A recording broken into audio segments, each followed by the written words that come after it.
Ireland. I believe Dublin is where we are for this show. And so that means that we're starting early because we're going to be live. It's live earlier than usual. And because over here it's on Netflix, it means we can watch it live. Back in the day, they would have just tape recorded the show, and then we would have watched it the same time as America. But now, because of Netflix, we can watch it live over here in Europe and international markets, and then America unfortunately just have to wait. It's just another way that America is getting screwed.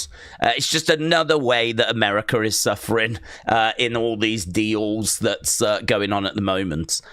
We get to watch the show live, they don't. They have to wait for the usual time when it airs on USA Network. So my plan is what I've done earlier this year, which is we go live because we're over in Europe. So we go live right now, and then later we'll come back when it airs on the USA Network, and we can make sure that we're still here for our American friends as well. So 2 streams today. So yeah, should be good. I mean, I just hope that this show is going to be good. I just hope that this show has got things that it can actually give us, because if we're watching 2 Smackdowns, I'm hoping it's a good Smackdown. So let's have a look and see what they've actually got lined up for us, shall we? So we've got John Cena. He's going to be on the show. So John Cena returns to SmackDown. I believe this is his final time being in Ireland. So this is obviously going to be a big deal for the fans. I'm expecting them to be very, very vocal. So John Cena returns to SmackDown. We got Charlotte Flair. She's going to be taking on Piper Niven. So no great surprise there. I suppose the only surprise is that it's not against Alba Fire, because didn't we do Alexa Piper Niven last week? And I think we said, oh, we know what they're going to do like this week. They'll do the other 2. So pretty much they are, but it's rather than Charlotte against Alba, it looks like it's Charlotte against Piper again. So it's honestly that these matches, they just strike me as filler. That's all they are, really, but, you know, it is what it is. Motor City Machine Guns are taking on Melo Don't Miz, and obviously we saw issues being teased between Melo Don't Miz, so that's interesting. Street Profits are going to be taking on the MFTs, 2 members of the MFTs, and then we've got R-Truth stepping into the darkness when he faces Aleister Black. So we've got R-Truth, Aleister Black coming up as well. So this is what we're looking at in regards to a preview. It looks okay. I think John Cena is obviously going to do a lot of heavy lifting for this show.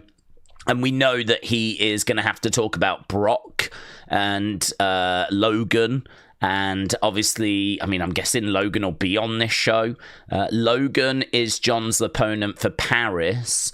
He's probably going to touch on the Brock thing, because we are also going to build to WrestlePalooza, and we know that Brock is obviously his opponent there. I don't know what appearances we're going to have for John between now and WrestlePalooza. So this is why I'm thinking he might touch on, or just mention, I don't think he'll go into too much detail, because he's going to try and build the Logan match first, but he might have to just touch a little bit on the Brock thing. So I don't know. He's got a few bits to talk about, hasn't he? I mean, he's babyface. He's feeling the love.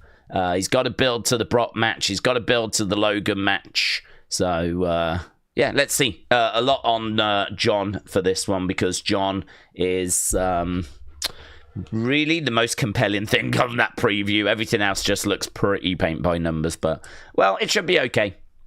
We'll see. I hope it's okay. I've got to watch the show twice.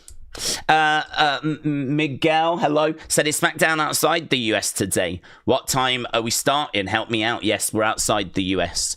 We are in Ireland. So we're over in Dublin. Show starts in an hour and a half. It goes live on Netflix. You can't watch it live in America unless you've got a VPN and you watch UK Netflix or, some other international Netflix.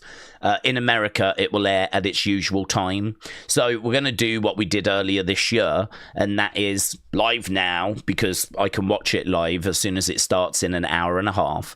And then we'll come back a little bit later so that we can do the American Smackdown stream. So I'll also be here later for our American friends at our usual time. So 2 streams, 2 Smackdown streams. That's the reason why I wasn't going to start until another 25 minutes. But to be honest, I'm up, I'm awake, I've had a coffee. I mean, I could just sit here and wait, but it didn't make any sense to do that. So this is why we've just started a little earlier than was advertised as well. So yeah, this is where we are. I'm ready. You're ready. Everyone's ready.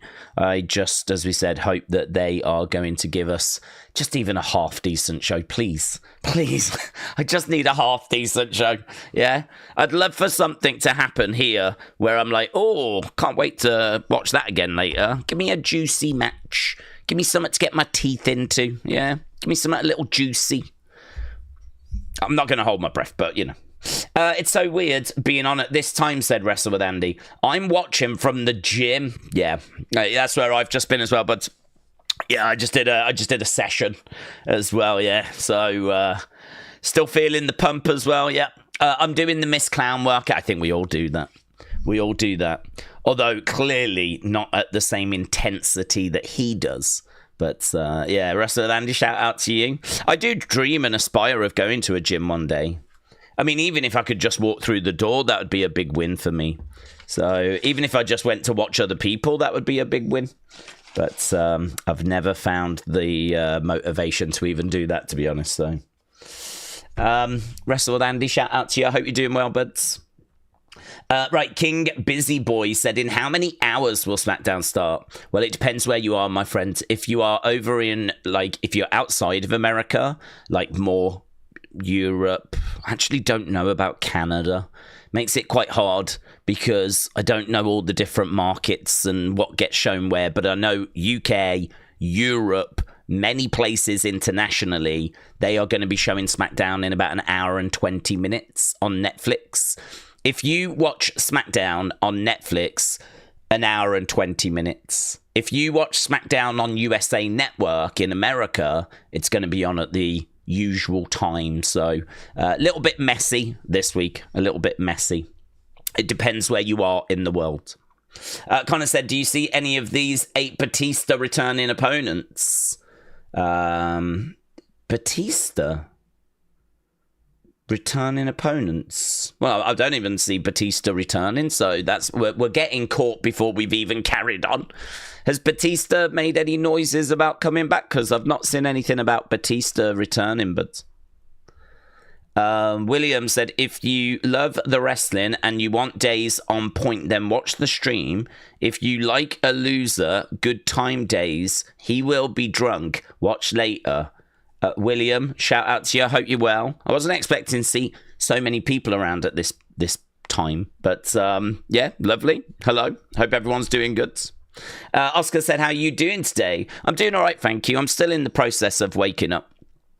I actually kind of got things a little bit wrong, so I did Unseen, and then I was sorting out a few bits, just kind of sorting out some of the paperwork that's around and looking at some of the scores and trying to catch up with some of the Twitter things that were coming through, and just the kind of stuff that you have to do but you don't really feel like you've achieved anything by doing it.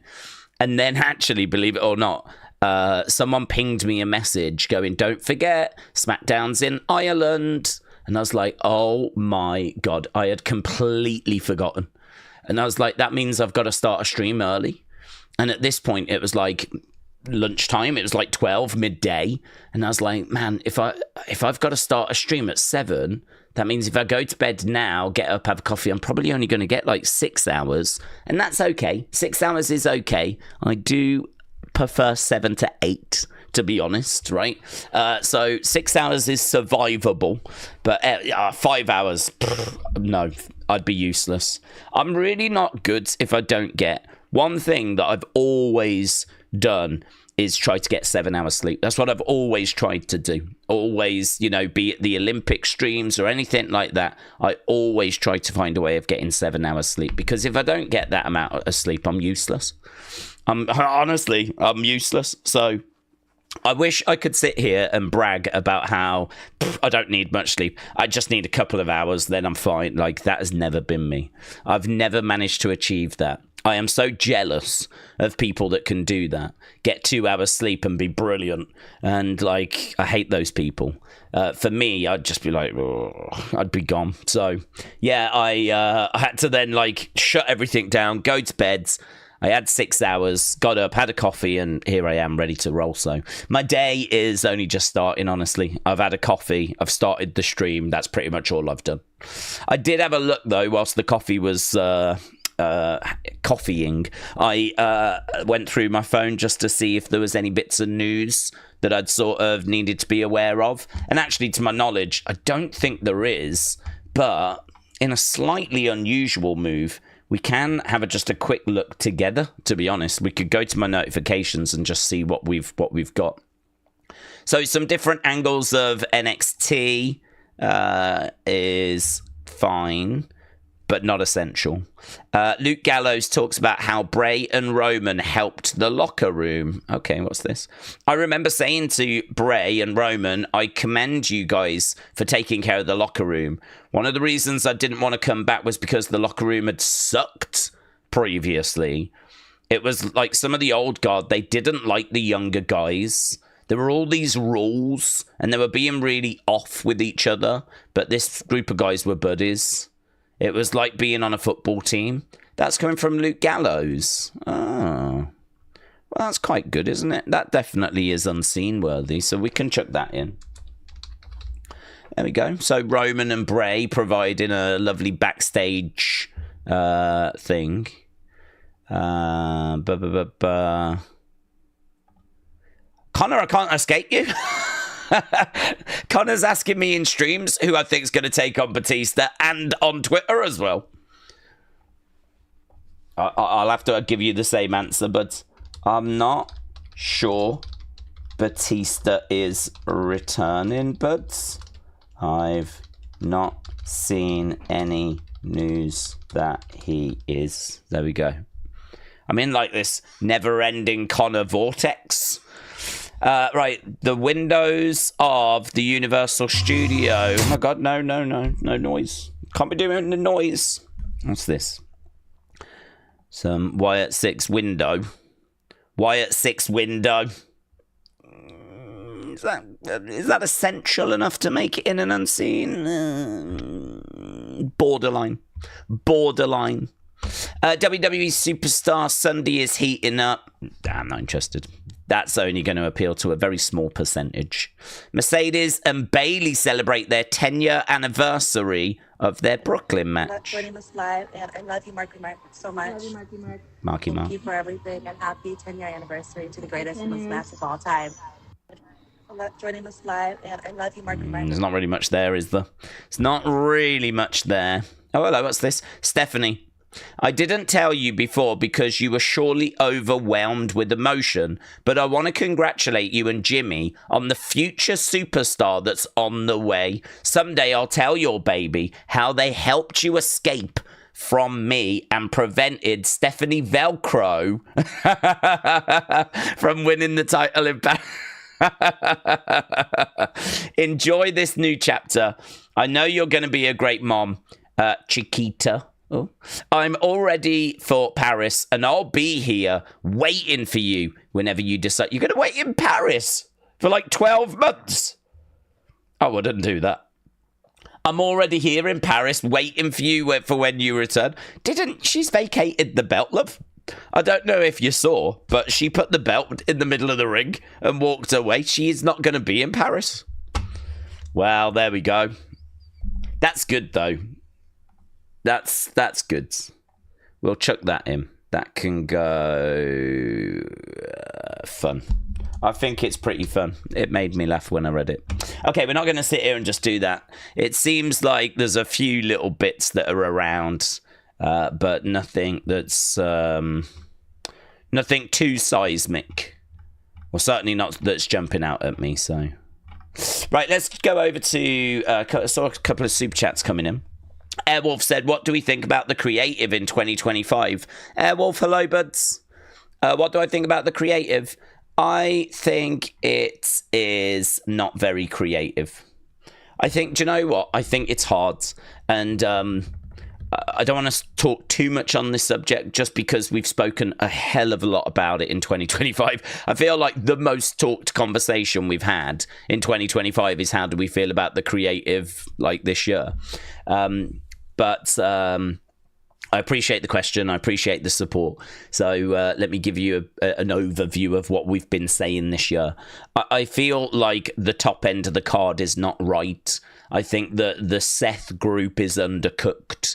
I think the John Cena heel turn was a mistake. I think that there's not enough kind of compelling, dramatic twists and turns and things to really engage you at the top end of the card. I feel like you look at the SmackDown tag division and that's actually quite strong.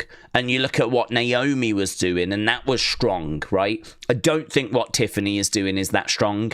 That feels very weak to me. It just is there, right? So I feel like Tiffany is a little bit of a problem. I mean, personally, I wouldn't mind bringing in like a new women's champion. I don't mind Tiffany. I just think we've seen everything she's got to offer. And I don't feel like there's anything else that she can show us at this stage. So it sort of feels like it's run out of steam for me. So I look at the Raw tag division, dead.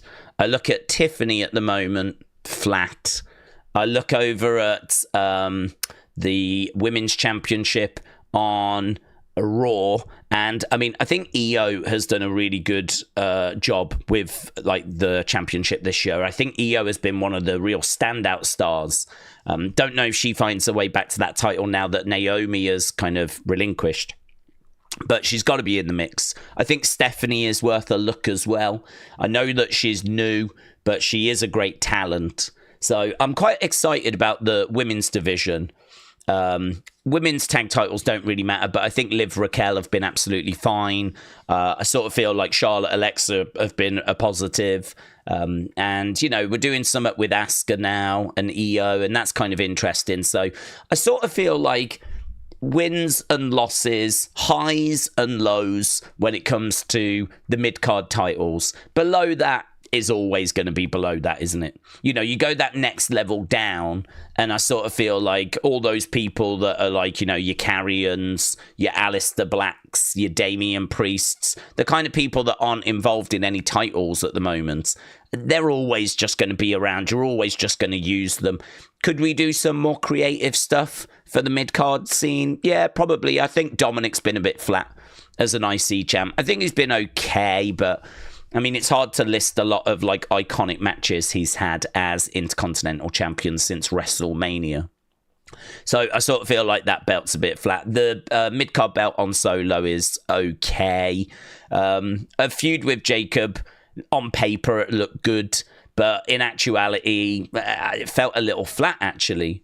Again, there's not really much that's happening that's creative. You know, it's promos and matches, and we're not really getting any kind of interesting backstage kind of parking lot stuff. You know the kind of stuff where they're smashing each other into windscreens and, you know, all that kind of stuff, or people are getting arrested, or you know, like interesting in-ring segments. Like, I know that we did the birthday thing for Alexa the other week that was badly received, but I still want to see those kind of segments. I just wish they were good.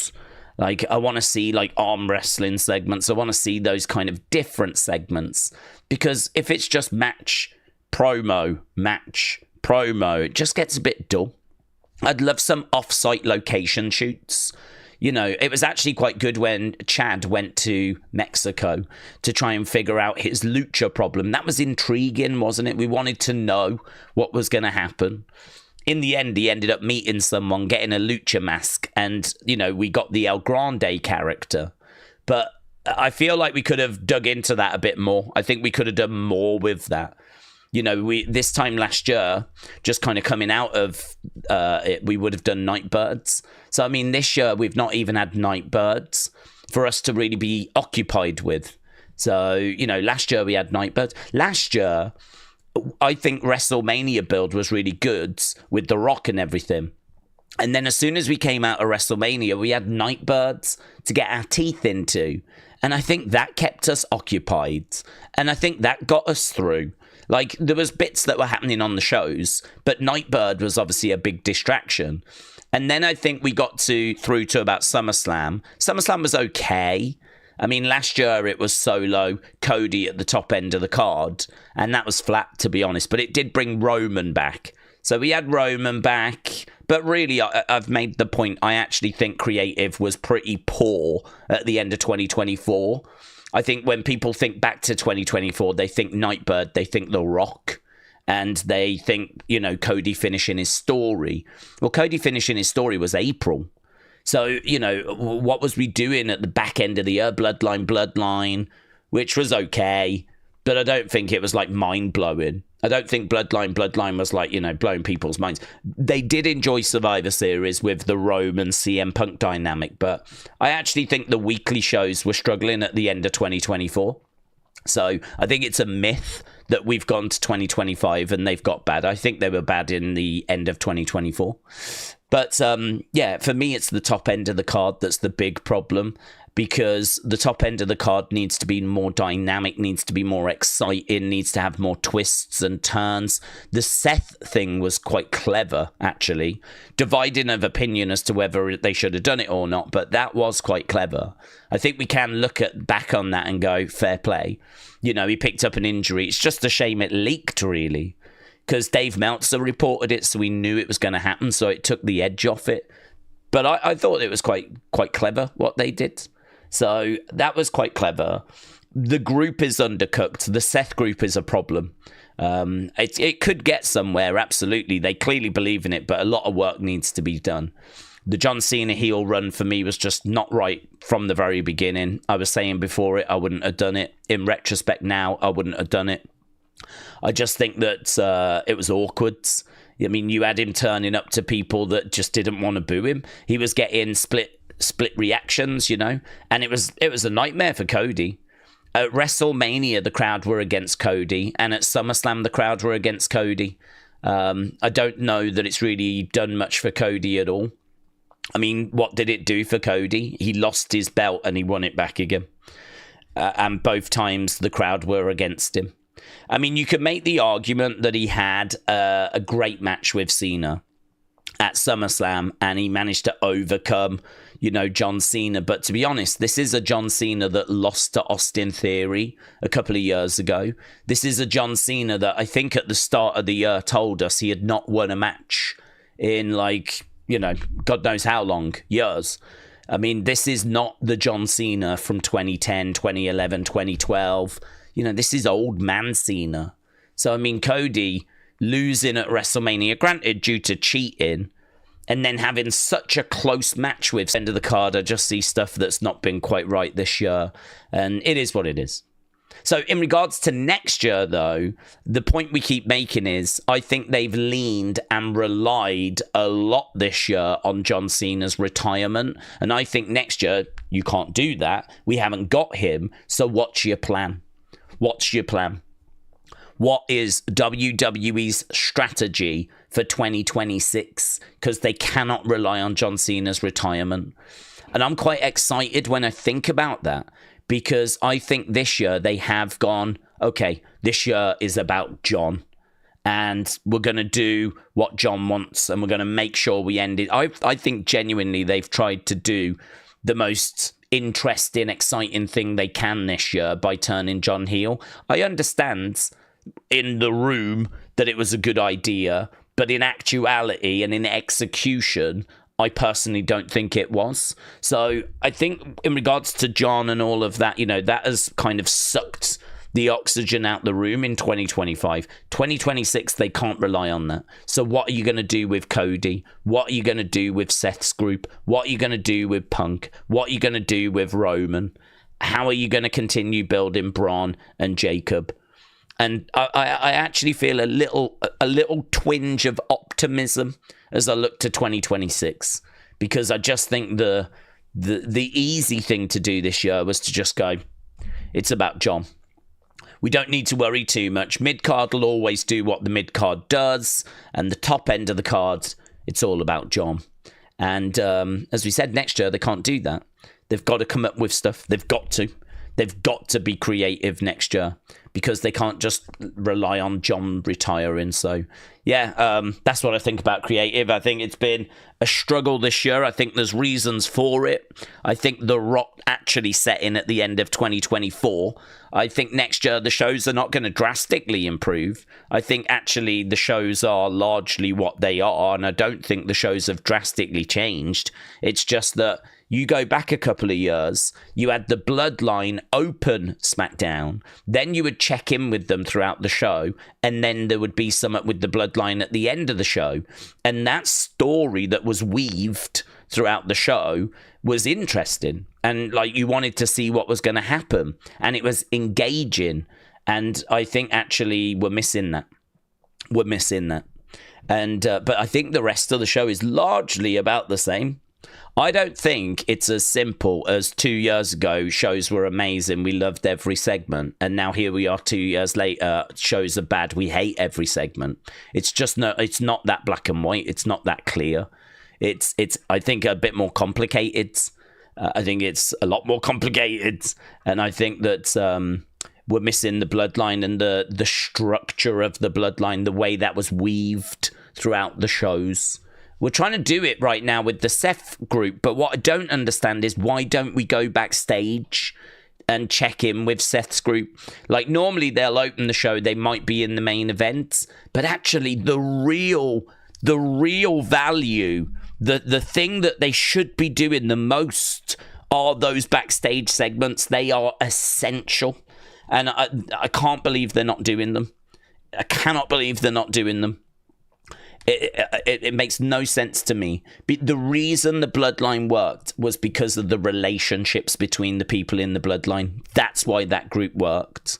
And the way that you kind of dig into those relationships is by those backstage segments and seeing how everyone interacts. You know, it's being in the locker room and hearing about the concerns that people have, hearing about the excitement that they've got for the main event, or, you know, how does Braun feel about Bronson? How does Bronson feel about Heyman? Has Heyman got any concerns about Braun? Has Heyman got any concerns with Braun? He can't just love them unconditionally.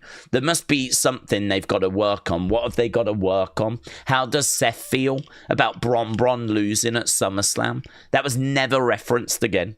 They lost at SummerSlam. We have never heard about, like, how there was no issue. It didn't matter. No one's mentioned it. Didn't even matter that they lost. There was no repercussions for their loss at SummerSlam whatsoever. And a lot of this stuff could have been addressed in backstage segments. It's all well and good coming out, just doing the usual stuff in a promo at the start of the show, and then coming out and doing a match in the main event. But actually, the stuff that fleshes out the characters, the really important stuff, that to me is the backstage stuff, and we ain't doing it. We used to do it for Bloodline. I mean, do you remember when Sammy was trying to get to Roman and, like, Heyman kept stopping him? So Sammy would be knocking on the door, and, like, Heyman would come out and he'd close the door behind him and he'd be like, Sammy! And Sammy would be like, can I just see the tribal chief? It's like, oh, he's a bit busy at the moment, mate.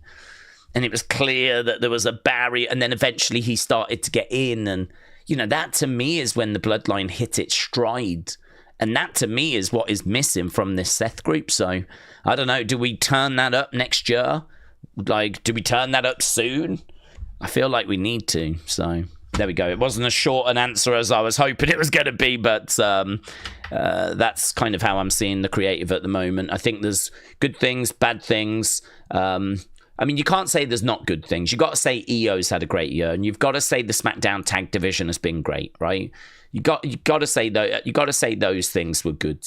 Got to say that Evolution was a really great show. I mean, Evolution, even if everything else is a dumpster fire, we can hold up that all women's pay-per-view as a real success. So there have been good things this year.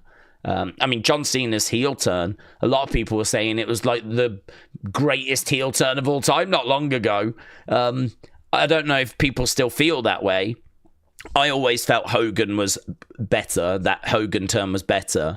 But in regards to shocking, in regards to like big moments that everyone is talking about, it's about as good as it gets. I mean, I was watching like flipping The Daily Show, and they were talking about it on The Daily Show about how John had turned heel.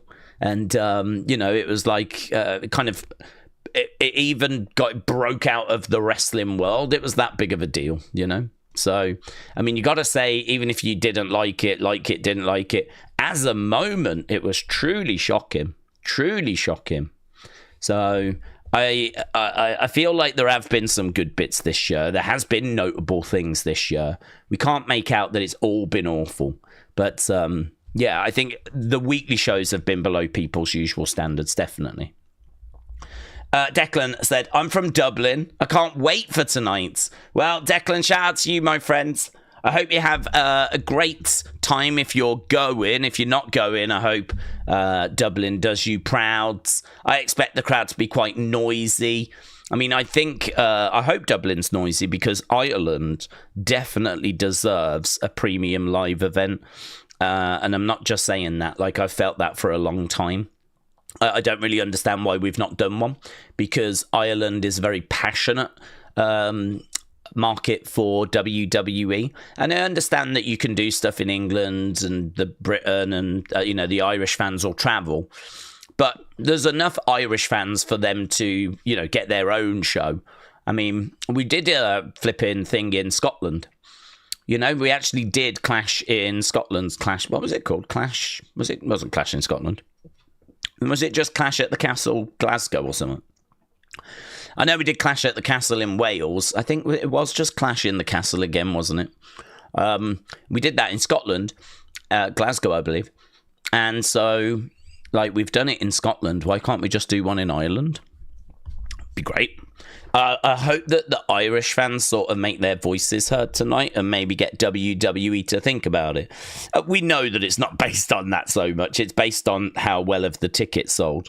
Hopefully the tickets have sold well, and hopefully, WWE can have a little think about maybe giving a PLE to Ireland. If you think about Balor and Sheamus and Lyra and Becky, and you just think about the amount of talent that is in WWE from Ireland, it does make sense to do that for them. But, well, I don't know. We'll have to see. It's hard, isn't it? Lots of places around the world are scrambling to get a PLE. And will Ireland get one? Well, I hope so.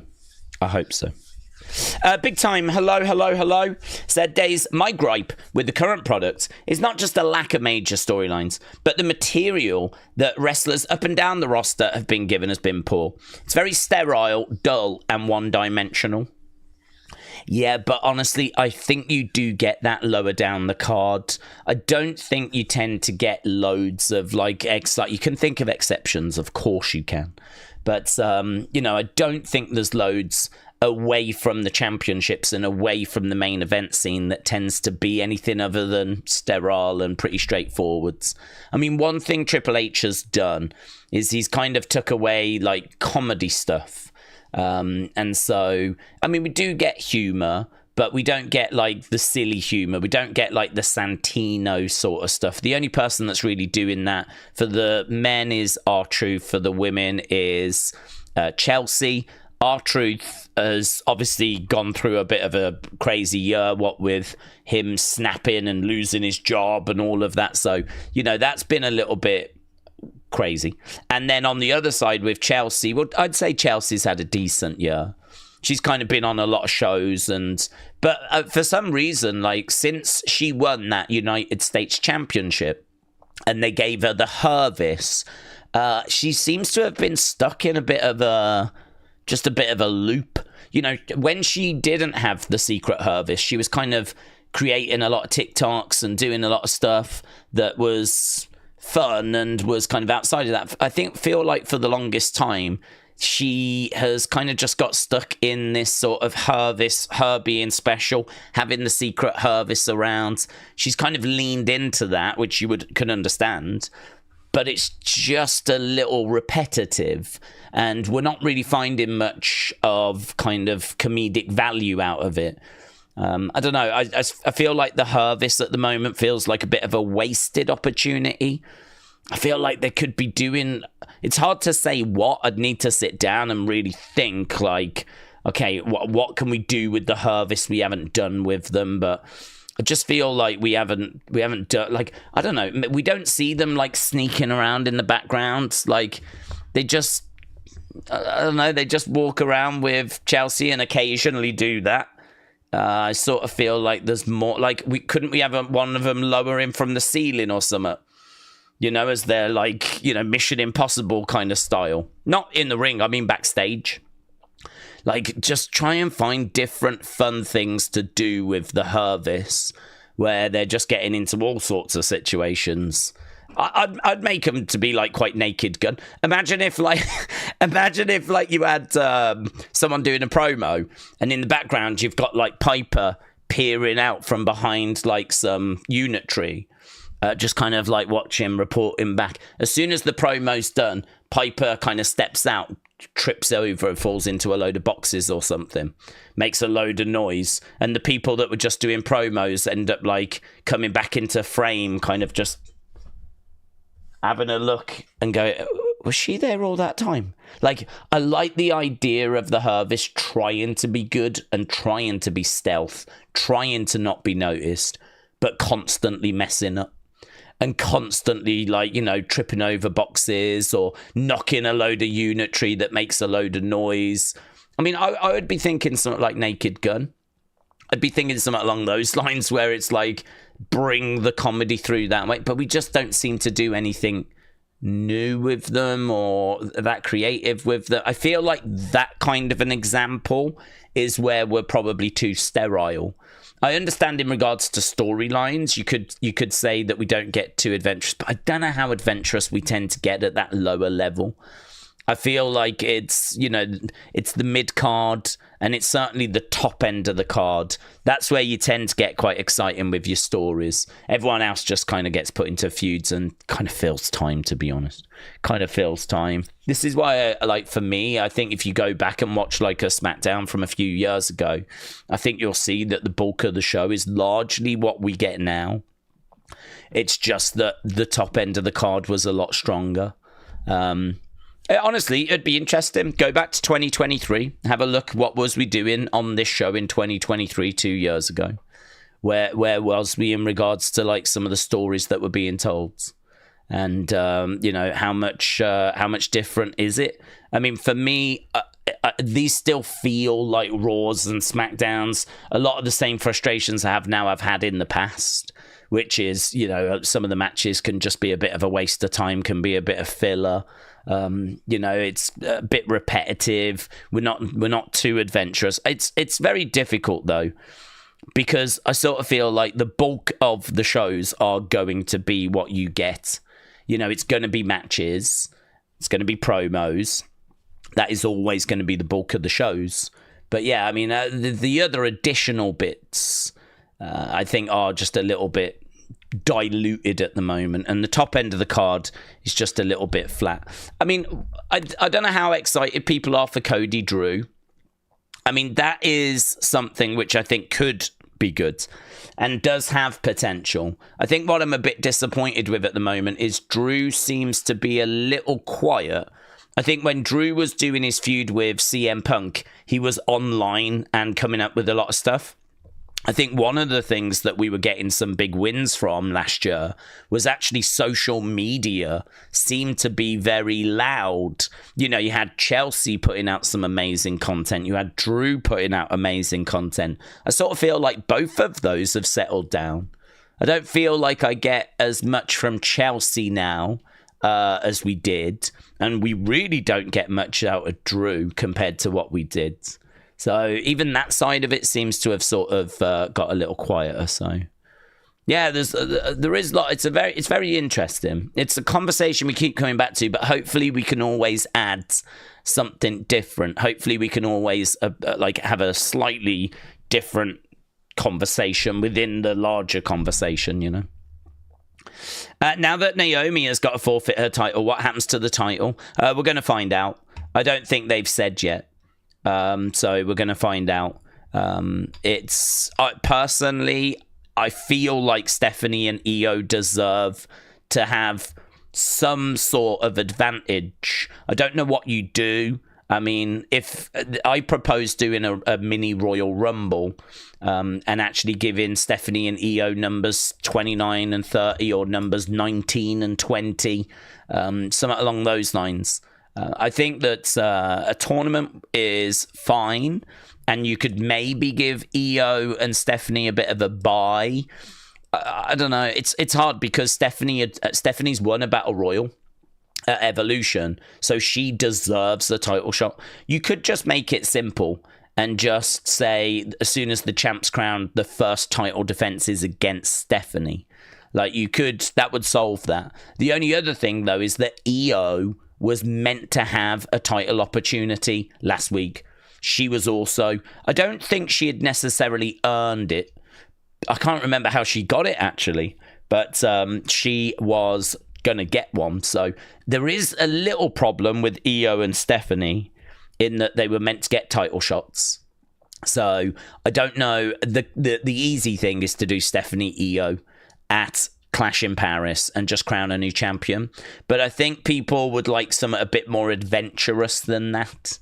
You know, we've just spoke about how WWE is quite simple, a bit sterile, you know, not exciting enough. There's not much in the way of twists and turns. So really, the 2025 WWE way of doing something would be Stephanie Io for the title in Paris. I don't know if they do that or not, but that's what I'd be expecting. But, I mean, you could do a Battle Royal, you could do a tournament, you could do a gauntlet match, you could do... I think the Royal Rumble option is an option. We've done them. It's not that we've never done one on Raw or SmackDown. We absolutely have. But not for a long, long time. Not for a long, long time have we done like a Royal Rumble. Probably the last time we did a Rumble outside of the Rumble was the Greatest Royal Rumble. And that was, 2018? That's when we had the normal Royal Rumble. And then a few months later, we went to Saudi Arabia and we did another Royal Rumble called the Greatest Royal Rumble. So, you know, we did do 2 different Rumbles, 2 different Royal Rumble events that year. So the idea that it can't be done or it's never been done is wrong. We've done them on Raw as well, but you're going much further back. So I think it's an option, and it's an option that people probably aren't considering. And I think like you could then throw in some legends, some NXT talents. You could do it on Raw, which would be a great boost to the Raw numbers. Or you could do it on Saturday night's main event as well. I mean, doing it on Saturday night's main event would be pretty fun. But yeah, I think Raw would be interesting if you did it on Raw. Crown a new champion, and maybe then the first challenger is Stephanie. I don't know what you do with Io though. That's the only problem, because she was meant to get a title opportunity. So, but yeah, they've not actually said what they're doing with it yet.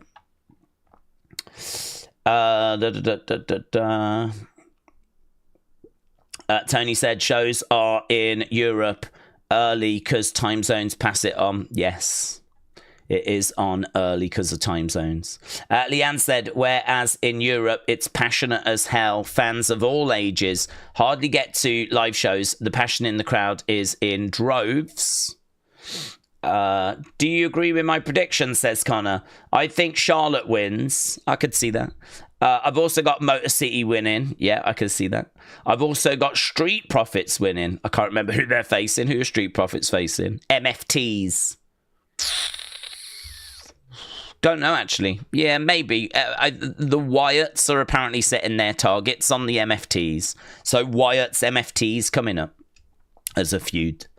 And I've got R-Truth winning. R-Truth, Aleister Black. Tricky one, that, because I don't think they've got any major plans for R-Truth. Because he was meant to lose his job, so they actually had no plans for R-Truth. So I don't think they've got any major plans for him. Aleister's been involved in a feud with Damian. Damien could get involved and give R-Truth the win. I think either Damien gets involved leading to R-Truth winning, or Aleister gets the win and then Damien has to sort of make the save. I think I would probably lean Aleister winning, Damien making the save, because why would you want Aleister to lose to R-Truth when he's trying to kind of build himself? You know, we're trying to build Aleister, aren't we? So it's tricky one to be honest, because I can see why you could go either way. This is why it's so hard to predict, because like there's so many different ways you can go with some of these, because you know, outside there's so much outside interference. So yeah, look, R-Truth wins because of Damien interfering on the outsides, or Damien interferes and makes the save after Aleister has won the match. Like, you could go either way on those. I think the difference between America and Europe is maybe loads of moms and dads take their kids, maybe not as invested in the stories as the kids. That's why it's been a bit flat lately, says Liam. Well, I think there's quite a few reasons. I agree with you. I think there's quite a few reasons, but I assure you there's plenty of kids that get taken by their parents in Europe as well. I mean, obviously kids resonate to wrestling. I mean, I got into wrestling when I was a kid as well. So, and you think about like that Belgium kid, you know, that was in the crowds. He would have gone with his parents. You will get a lot of kids in the European crowds as well. I think, though, you are right in the sense of, I bet the percentages are slightly different. What I mean by that is because wrestling airs live in the early hours of the morning, you can obviously watch it quite easily, and certainly now it's on Netflix. I mean, it's never been easier to just watch it whenever you want to. So kids now have got a great opportunity to just watch Raw or SmackDown whenever. But when, you know, you go back a few years ago when it was on like Sky Sports, and it lived on Sky Sports for a long time, it was harder then, because you either had to watch it live or you had to try and catch one of the replays. I actually don't know about the kind of catch-up options. I always used to just record it when it was on live and kind of watch the recordings. So, because I couldn't watch it live many times, right, because of work. So, you know, I'd kind of watch it and catch up with recordings, or try and catch a replay the next day. So I sort of feel like it's a lot easier for kids. It's been more accessible for kids in America than it has for kids in Europe. It's been a bit more challenging. It's a little bit tricky to catch the programs, but still possible. Hence why there's a lot of kids that, you know, resonate and go to the shows. But I bet the percentage is different. I bet there is a higher percentage of internet wrestling community fans that go in Europe.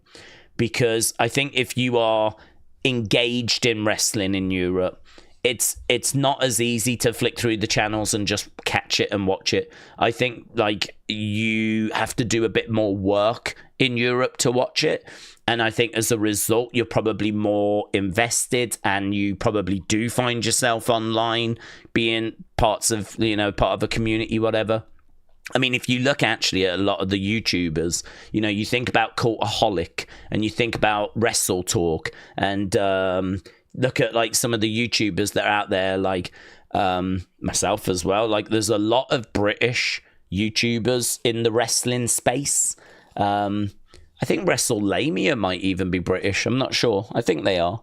So I think that, you know, there's obviously a very passionate wrestling fan base over here.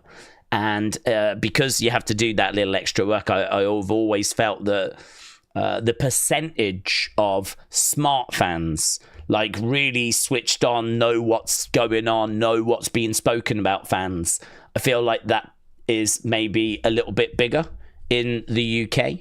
As well as that, you got to remember the size of the UK as well. I mean, the UK is about as big as a state. So they hit the UK quite often. The UK gets served quite well, actually. And so I think as well, there's a lot of the same fans that are kind of go into those shows. There's, it kind of builds up a bit more of a community vibe, like, and just generally our soccer sort of vibe. We're very passionate when we go to soccer matches over here and in Europe. Very vocal. It's part of the culture. If you go to like the NFL, I'm sure you're cheering. I don't know if you're chanting, but you're cheering and you're making noise. Here, if you go to a soccer game like Man United, Arsenal, Tottenham, even in Spain, if you go see Real Madrid or Atletico Madrid, part of the culture in Europe is very, to make noise and be passionate and, do you know what I mean, like chant away, and that kind of bleeds into things like pro wrestling, right? I mean, it bleeds into cricket. If ever, believe it or not, if you actually watch England play cricket, you will see by the end of the day, I mean, there's people in fancy dress costumes. There's people chanting. There's, they've got all the drinks cups together. There's, they're making these giant snakes out of all the cups. And it's actually like pretty balmy. I mean, you would think cricket would be very stuffy and would be very boring. People would be sat there just like looking bored. But honestly, there's a whole balmy army that kind of go and are singing and dancing and chanting. Even in cricket, that kind of, it bleeds into that. One of the only places really where you don't get that is like Wimbledon, because they always tell you to be quiet, don't they? It's like, shh, you got to be quiet during the tennis. Otherwise, I promise you, the crowd would be like, yeah, Federer.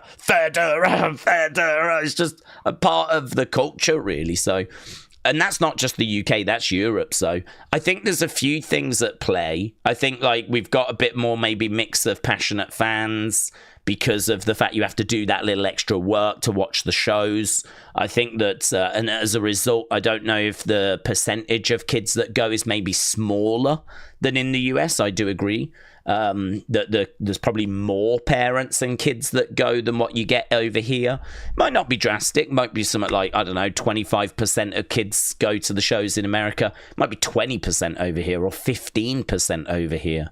But I could believe that it's smaller, and I could believe there's more IWC members that kind of attend, and then you bring in the culture aspect.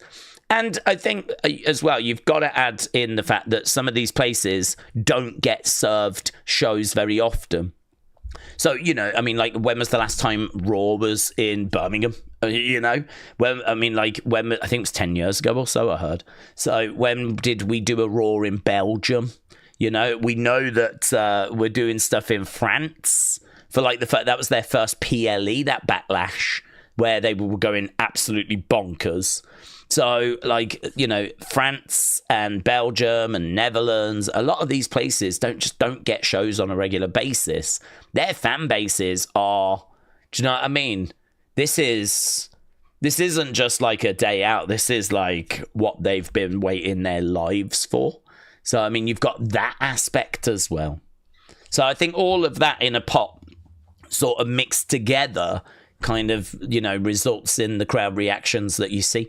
I think it's a myth that, like, American fans just aren't naturally, I think that's a myth. I mean, I think that if America was getting less shows in certain markets, and I think that if their percentage of the audience was a little different, I think you would see, I mean, listen, some of them crowds at Philadelphia and Chicago, those are places I think of when I think of, really good crowds. I mean, I don't look at New America as being just dead flat. There's some really good places that WWE go to, but there are some quiet places as well. Of course, it's a bit of a mixed bag, really. So yeah, it's interesting. The crowd conversation is interesting. I'm not a fan of this conversation that like Europe's amazing when it comes to the crowds and America's rubbish. Like, I've seen that online and I don't agree with it. I don't agree with it. I think that there's, again, I think with social media, maybe because of the character limits, and I think this is why, it's lovely to have this opportunity to kind of really get into some of these topics. I think a lot of things in wrestling are not black and white.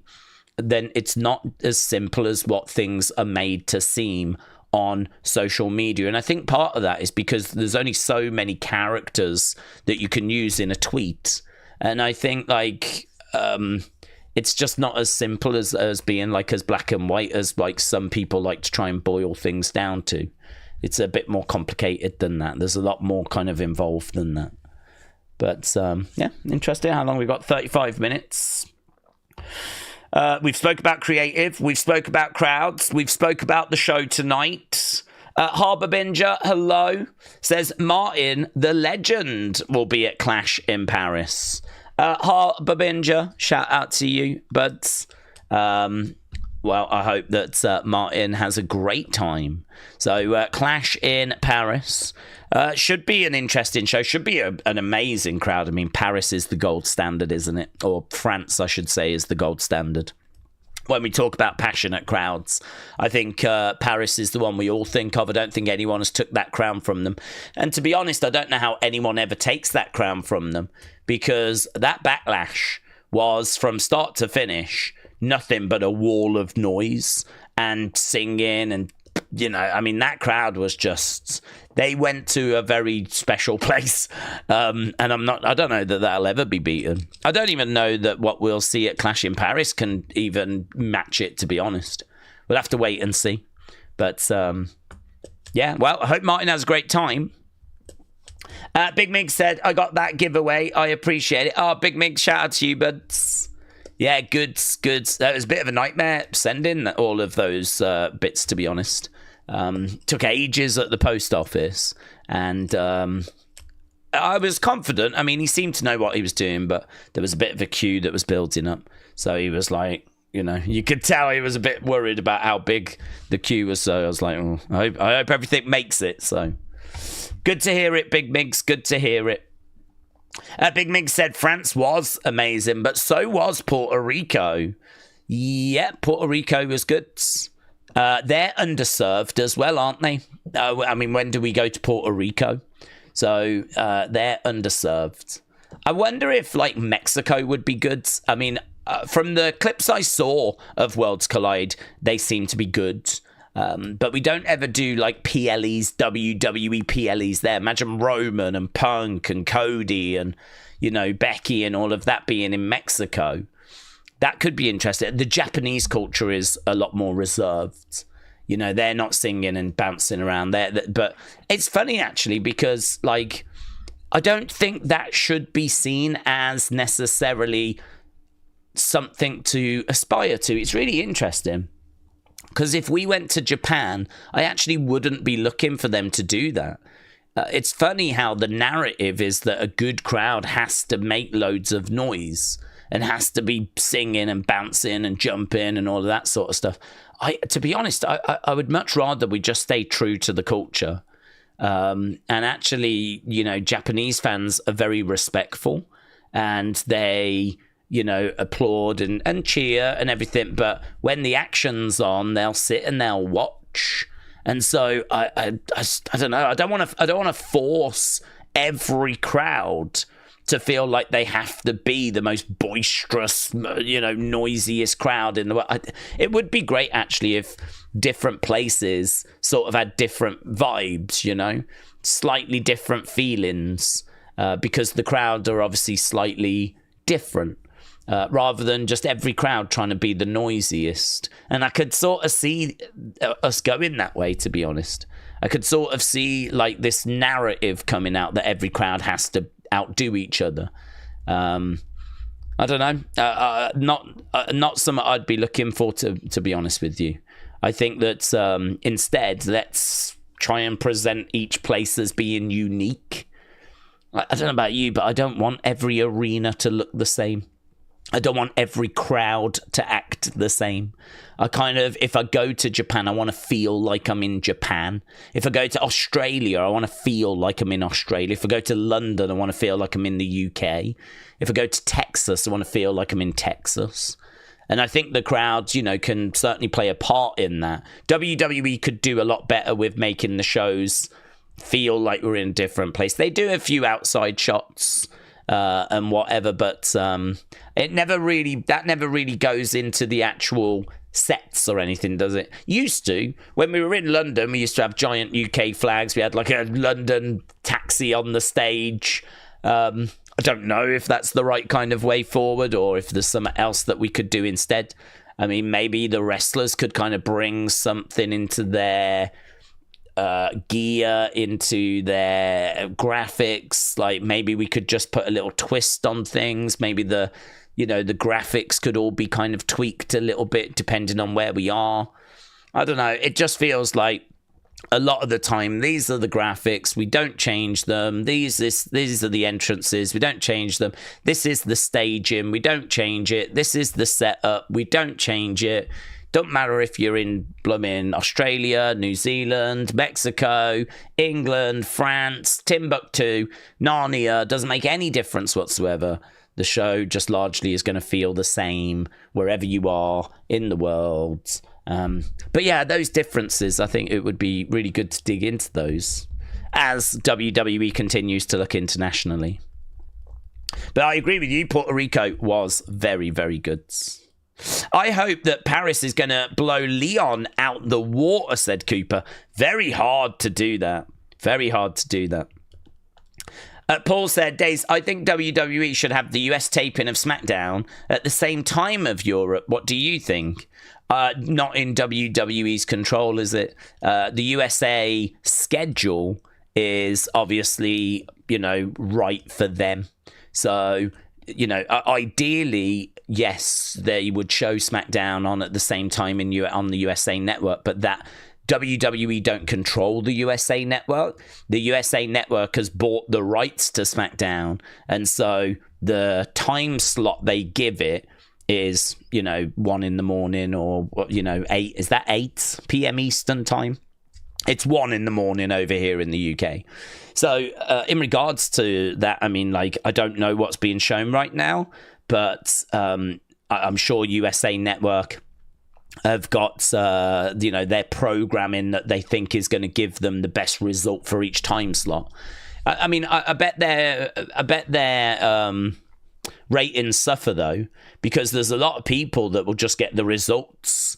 So I don't even know if it works that well for USA Network, because if I'm USA Network, that my show is going to get spoiled. The wrestling show that I've purchased, all the results are online. People can use a VPN and watch it on Netflix. I mean, if I'm USA Network, I'm not stupid.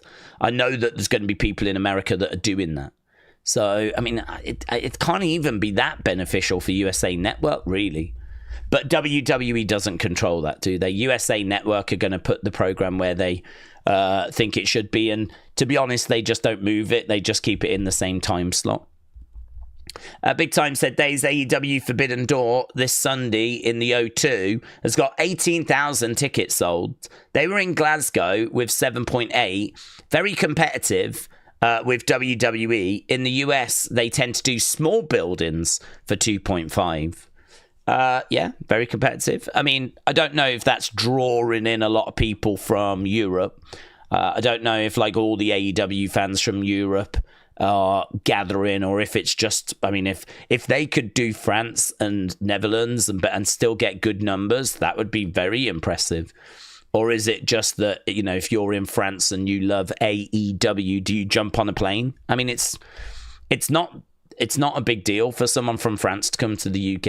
I mean, it's not a big deal for UK to go to Germany. I mean, it's like a couple of hours plane ride. It would be like, I don't know, going from Florida to flipping Texas. I mean, Europe's quite close together, obviously. So traveling within Europe is like traveling within the United States. There's a lot of domestic flights that happen within the US.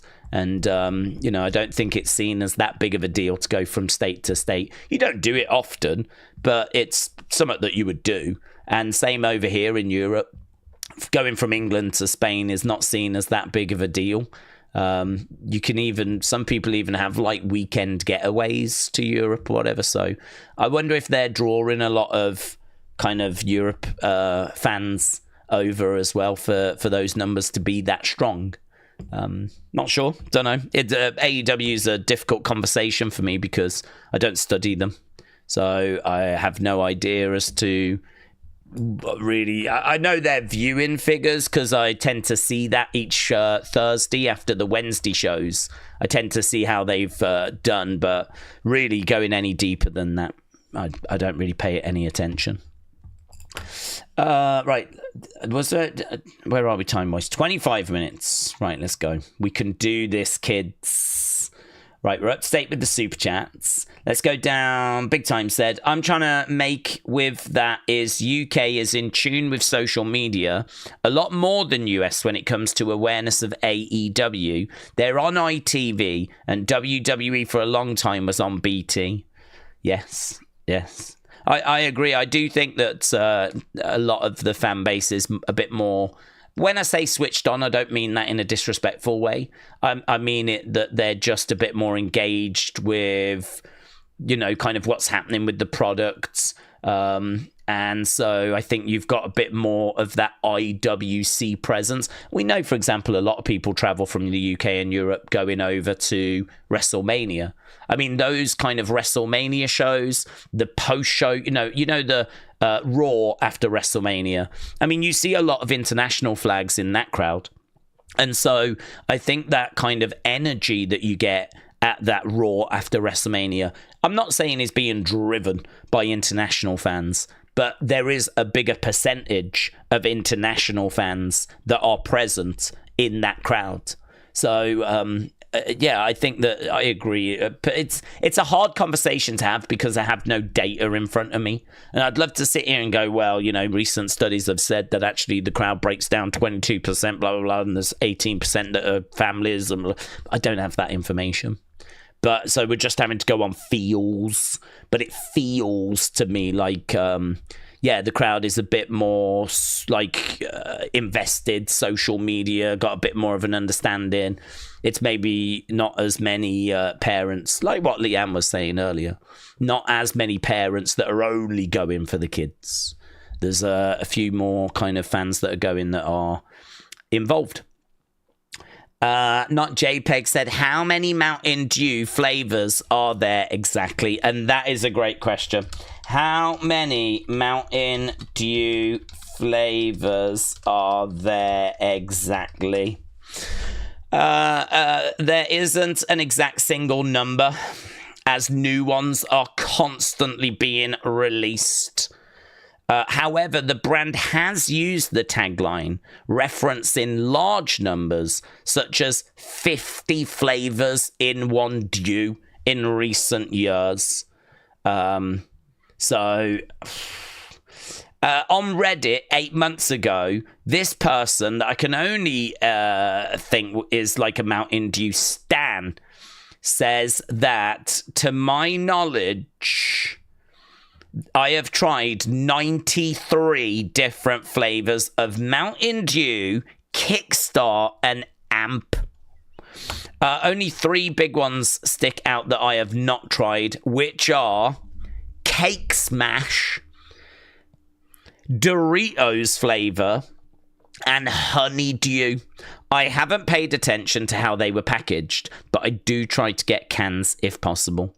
Some, like Red Lobster, Applebee's, Buffalo Wild Wings, were fountain. So if you went to those places, it was press a button. Unfortunately, this person couldn't get a can of some of the flavors because they came out of a machine.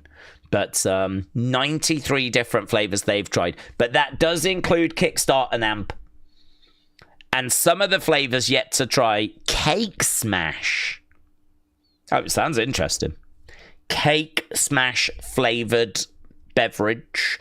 Doritos flavor. Really? Don't quite get how that would work, to be honest. I mean, they do different Doritos flavors, so which one would it be? Don't know. Cool Original? Don't know. But it's an excellent question. I wish I could give you a better answer, but that's all AI knows. And if AI doesn't know, how am I meant to know? Ireland together, standing tall, shoulder to shoulder, will answer Ireland's call. Finn is ready. Kyle said, I'm excited for that, Nate. You should be a good challenge. Yes, Kyle, you've got a challenge. Nate is waiting in the wings for you next week. So on our member streams, getting fun. And we've got some good stuff happening with the games at the moment. Right. KD said you're live pretty early. What time is SmackDown? 20 minutes. SmackDown is 20 minutes. We are live in Ireland. I am here right now to be with you, to hold you, and to tell you it's going to be okay. And then I go away, and then I come back and I do the same with our American friends that sadly have got to wait a little bit later. But yeah, SmackDown in Ireland tonight. And yeah, should be good. Looking forward to it. Moose said, another month. Only a month away now from a year. That's a scary thought, said Moose. Moose thought, shout out to you. Appreciate the support, my friends. Nearly a year, nearly 12 months. And what a 12 months it's been, eh? What a 12 months it's been. I mean, you know, there's been better 12 months, but it's still been all right. Still been okay. Maybe not as bad as we make it. I don't think we'll look back on this. Well, I don't think we'll look back on this as being like a horrific time. I think we'll look back on it and be in a dip. I think that history will record this as a dip. I think history will record this as being John Cena's retirement year, honestly. But yeah, creatively a little dip. But I'm hoping it's. I'm hoping next year. Yeah, off we go. You're doing a wonderful job for all the communities. Dan Davidson, shout out to you, my friends. Appreciate the kind words. William said, we're trying to get YouTube to allow us to remove or change individual words or phrases, says William. William, shout out to you. I don't know what Williams do. I never know what Williams do. But William, shout out to you. Irish Sam said, shout out from the 3 Arena in Dublin for SmackDown tonight. Here's a tip. If you're not going to pay ridiculous prices, just get a last-minute job as a security guard for the night. It's a great tip. It's a great tip, isn't it? They pay you. The only problem is, if I was to do that, they would end up putting me probably in the men's toilets, where I just have to make sure nothing kicks off. That would be the job I'd get. I'd be all excited. I'd be like, I bet I'm going to be ringside. I might be backstage. I might be like, what's your name, please? I might be that guy checking them as they come in, you know? Or I might be like, you know, just kind of by the barricades, making sure no one jumps over the front row. No, they probably wouldn't use me that way. They'd be like, right, we need you to go into the men's toilets, stay there, and just make sure there's no fights that kick off. And I'll be like, I don't want to do that. And they'll be like, you're doing it. And I'll be like, but I'm crying right now. I'm actually crying because I've only took this job so I can watch the wrestling. And they're like, well, you're going to be watching something else. Men's dongs. Yeah? Deal with it. And I'll be like, I don't want to. Like that. So it's a good tip, Irish Sam, but I can see some flaws with it.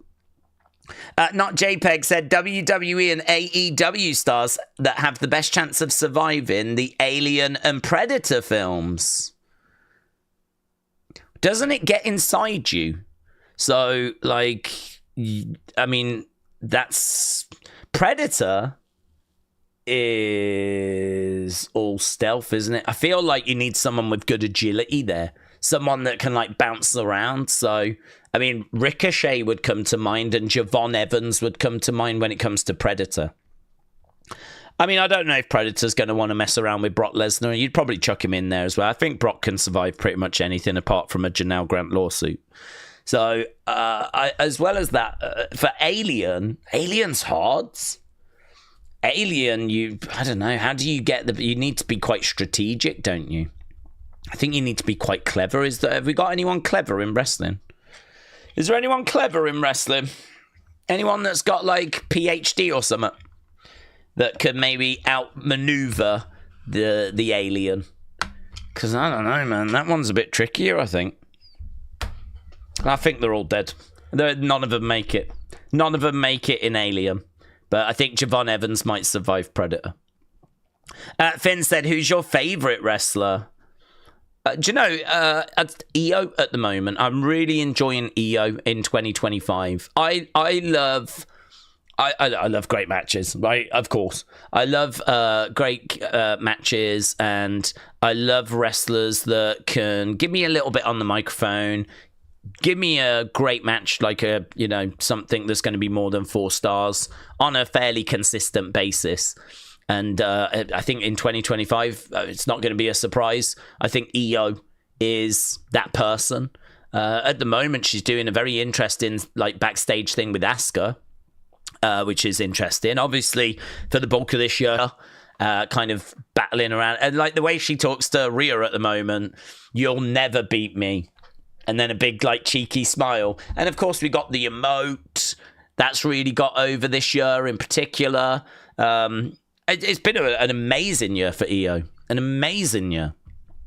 So I think EO is near the top of the pile. Of course, I am a permanent Sami Zayn stan. That's because I think historically you can look at his matches on the main roster and you can find a healthy amount that have been above 4 stars on a year after year after year after year. I still think the best match this year is Sami against Kevin from Elimination Chamber. A lot of people forget about that match now because it's, so much happened. Even on that show with John turning, we weren't talking about Sami, Kevin. We were talking about John turning heel. So, I mean, it gets forgotten about a little bit because of that. But I think Meltzer gave it 5 stars. So, I mean, there ain't that many 5-star matches that Meltzer has kind of awarded to WWE. But 5 stars for Kevin and Sami. And they, killed each other. I mean, that match was brutal, mate. It was brutal. So I remember watching it and just being like, oh my God, they are just murdering each other here. And it was brutal and it was hard hitting and they're friends. I mean, you'd think they were absolute sworn enemies. Their families had been fighting for years. I mean, they just absolutely tried to destroy each other. And it was brutal. For me, I think that felt like it didn't feel like a real fight. It felt like a war. It felt like a war. So, I mean, Sami for me is quite consistent. The Carrion feud was flat. And there's no two ways about it. It was very disappointing. I was disappointed for Carrion. I was disappointed for Sami. It was just a really, really bad feud. I would love to know why. I'd love to know why they just could not get a good match out of that feud. We said going into SummerSlam it had not been great, and then SummerSlam, I think universally it was seen as maybe the second worst match, kind of behind Jacob Solo. I think the cage match might have been seen as the worst, but Sami Carrion was a real struggle. Don't know why. I expected it to be a banger. I think on paper it looks like it'll be a banger, but it just didn't bang. So don't know. So yeah, Sami, because I find him to be very entertaining. I think he is funny. I think that he brings humor, as we saw in the Bloodline, but he also brings intensity.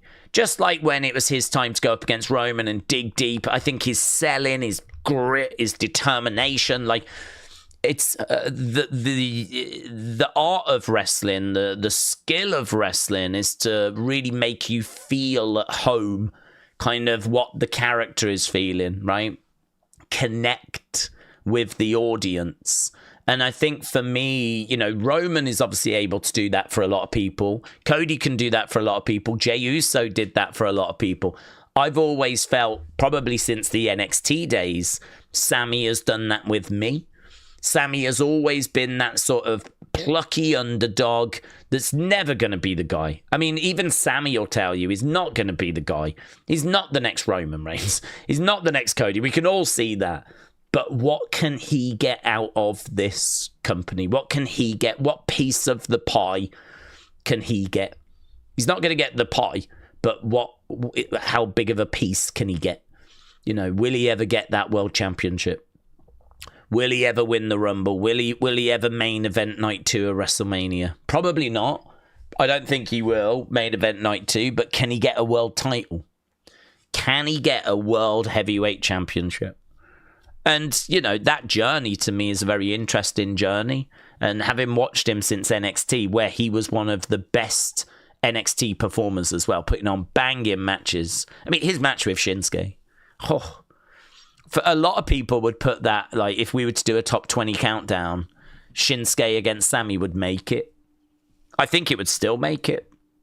Some people might even have it as their number one. It was amazing, that match. And it just set Shinsuke up a treat. So, yeah, you know, Sammy, very special talent.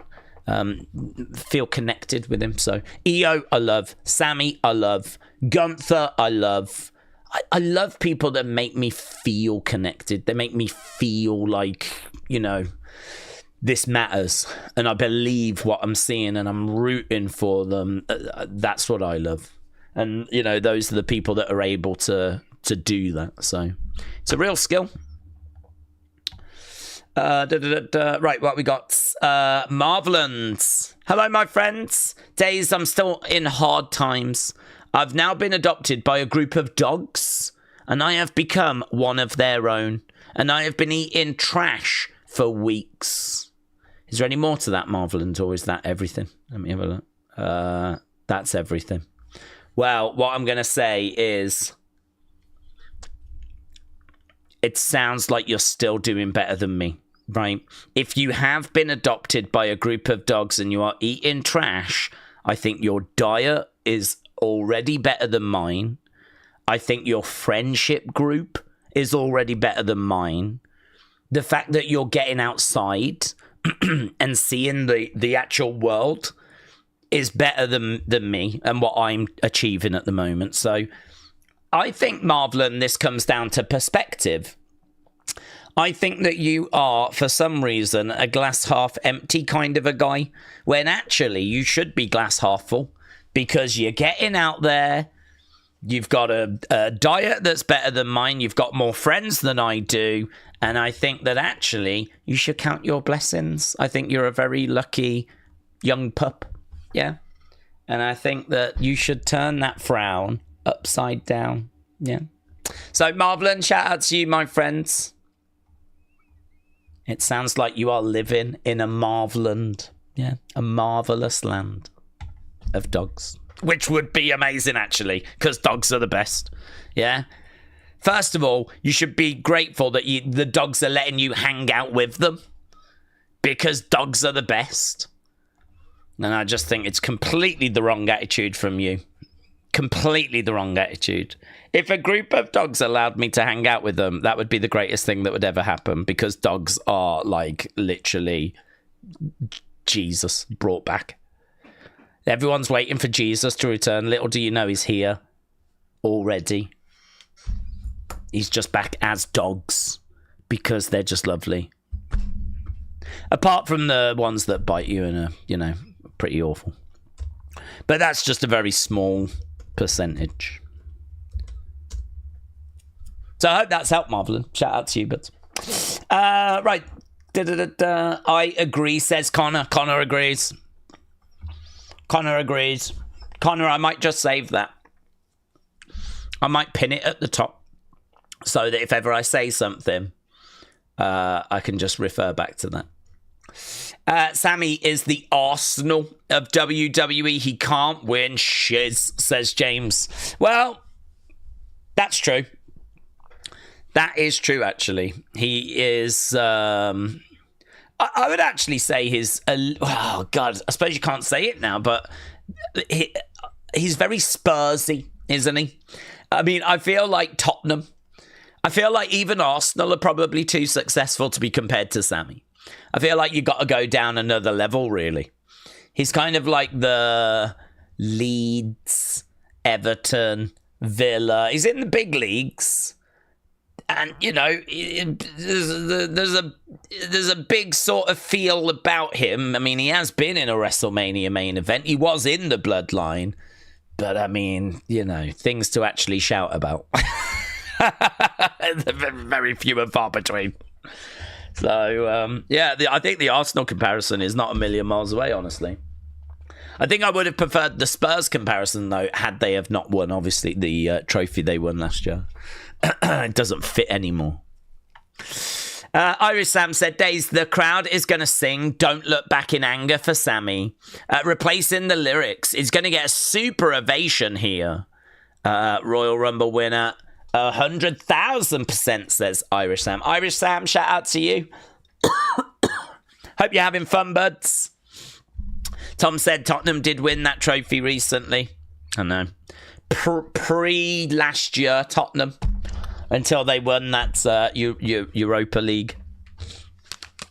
I don't think Spursy is a thing now, is it? Here we go.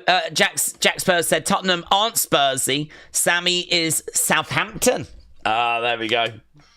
Well, Jack, I think you might have, because I'm guessing you're a fan. I can see you got Spurs in the name. I think you might have shook off the Spursy tag now with that Europa League win, and you're in the... No. Was it Conference League win and now you're in Europa? Or is it... No, it's Europa League win and now you're in the Champions League, isn't it? God, yeah, you're in the Champions League this year. Dude, you needed to get Eze then, didn't you? That was a little Spursy, wasn't it? You thought you had Eze and then he went to Arsenal. That was a little Spursy. Just a little bit. Just a little bit. I'm not throwing shade. I'm just saying... You thought you had that player, and then he ended up going to your arch rivals. That is a little bit. That is a little bit. A little bit. Let's not get into football. There will be big wars that will break out in the chat if we start getting into that. Daze, Eze can help Arsenal win the league, says Connor. Ethan said footy talk with Daze. Well, I've followed Man United since the early 90s, so I, kind of keep my eye on what's going on. Not in depth, but I like to touch base. So, I really would love to. Man United are linked to a new goalkeeper, James. Did you see this earlier today? Some boomer from Belgium that I've never heard of. I think he's coming from Royal Antwerp or something. Like, I've never heard of him. Lemons. I don't know. I want Donnarumma. Who's this guy? I would not dare talk shiz about Spurs. Anna will appear and will murder you. That is true, actually. That is true. Daze, do you have EO for Diva of the Year? I don't think we call them Divas anymore.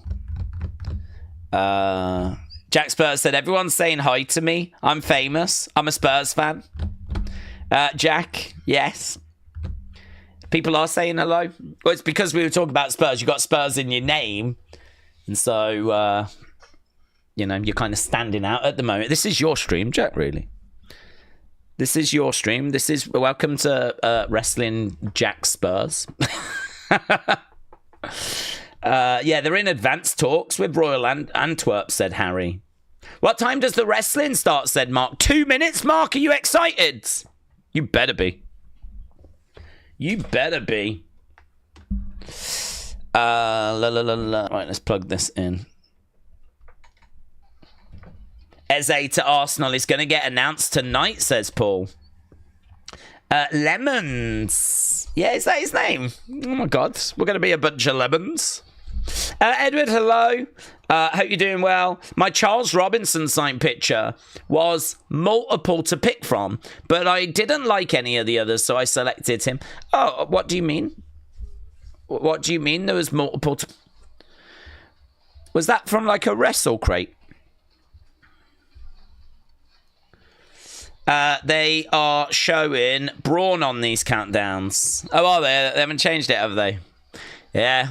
Well, it doesn't really matter, does it? I suppose it's just historic moments now. He's still, obviously, in their archive. He's still like a character, isn't he, that they had. But, I hope no one's watching these countdowns thinking, I can't wait to see that guy. Just like Kevin Owens, I hope no one's looking at these countdowns thinking, I hope I see that guy. Okay, we are just mere moments away. It's very exciting. I'm very excited. I'm going to just change routers just because this one I don't know that it's the strong. Okay, we are over in Ireland. Hopefully this is coming through. I just tried to change router and it just completely crashed. Just completely, I had drama for a second there. I should not have done that at all. I'm a flipping idiot. I just thought I was going to change routers and it was going to be a little bit of a stronger connection. I just saw there was a couple of times it had a little, just a little dip, just momentarily. I was like, oh, we can make that better. No. Flipping crashed it, didn't I? I'm an idiot. I'm never doing that again. Okay, right. We just seeing a lot of people, a lot of boomers arriving.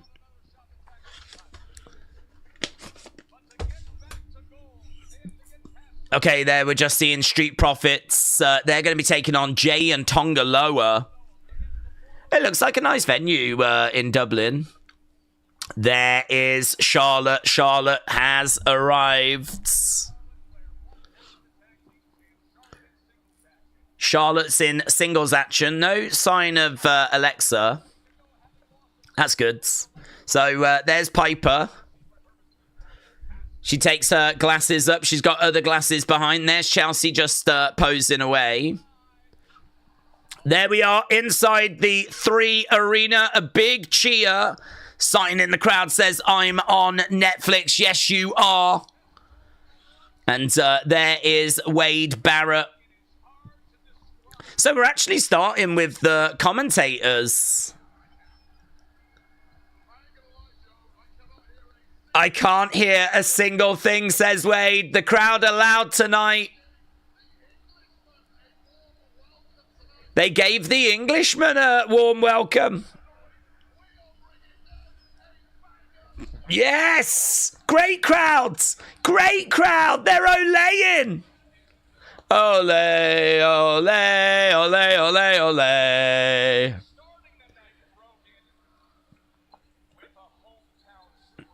We're starting with a hometown superstar. Who are they bringing out? Oh, they're bringing out the big time. They're bringing out the big time. Starting the night with Becky Lynch. Yeah, brilliant. Brilliant. The crowd are great. The crowd are hot. And here's the man. Becky making her way out and down to the ring with a big smile on her face. It looks great as well. People as far as the eye can see. Yeah, man. Oh, I think she's feeling this moment, you know. She just took a little moment there as she held up that Intercontinental Championship. She was like, took a bit of a deep breath. Here's the man. Here's the man. The pride of the Emerald Isles. Very cool. Oh, looks like we just had a little bit of lag again. God, we are. Since I've messed around with it, we are struggling, aren't we? I'll keep an eye on it. Did she steal... Is your Netflix picture okay? Mine's a bit blurry. Okay. I'd say blurry, but to be honest with you, mine is not the sharpest all the time. Mine can be a bit blurry, to be honest. Okay, there we go. So... Becky has made her way down. The crowd are laying away. Ole, ole, ole, ole, ole, ole. Yeah, brilliant. Oh, she looks a bit... Oh, I thought she looked a little emosh. I thought she looked a little emosh for a second there. Yeah, good crowd. Really good crowds. Crowd are olaying. Good vibes. Smile. Look at us, lads. Look at us. We're on the telly.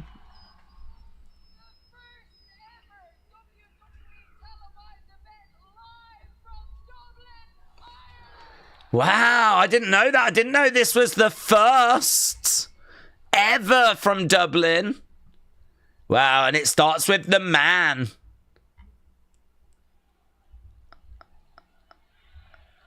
We deserve it is the chant. We deserve it. We deserve it. It's a great crowd. It's an amazing crowd.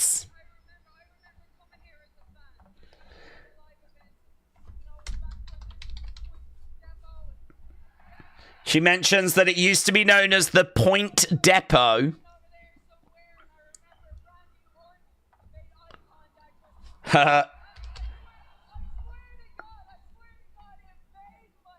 It made my life when Randy Orton made eye contact with her.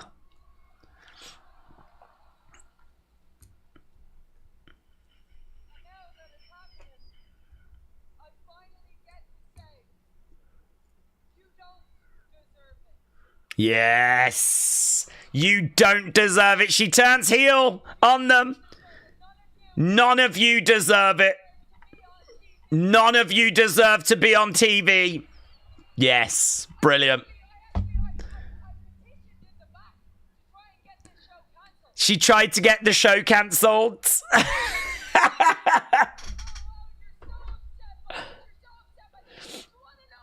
Yeah, tell us. Why don't they deserve it, Becky?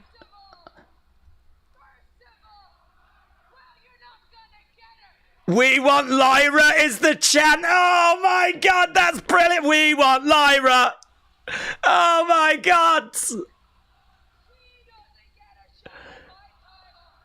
They're loud as well. They want Lyra. Now that she's turned on them.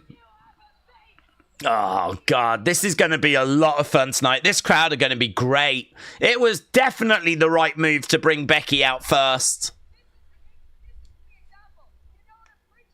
You don't appreciate me, says Becky.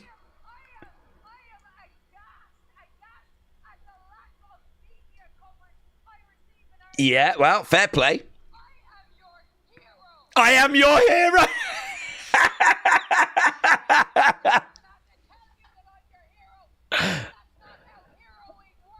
Yeah, well, it is true. If ever you look up the hero guidebook, it is true. Shut the F up is the chant now. That's not how you talk to your hero. Shut the F up. Shut the F up.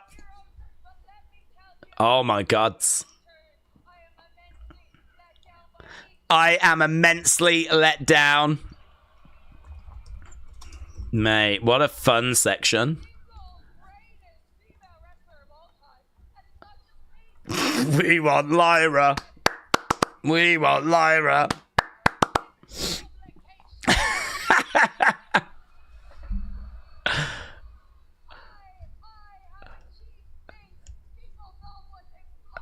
I've achieved things people thought impossible. Are they going to bring out Nikki Bella? Nikki is in a bit of a feud, isn't she, with Becky at the Mo?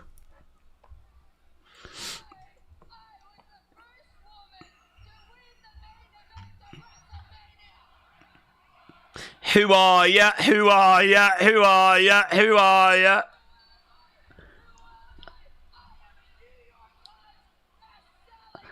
I'm a New York Times best. She is just living her best life right now, isn't she? She's wilding. She's doing great. If you think about how Charlotte allowed that crowd to kind of overwhelm her, Becky is just it's fueling Becky.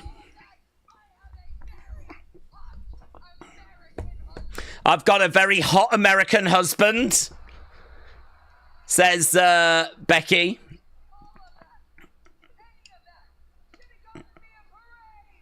You should have gotten me a parade. CM Punk chants. CM Punk chants. Loud CM Punk chants. And Becky's like, oh, what's she going to say about Punk? What's she going to say?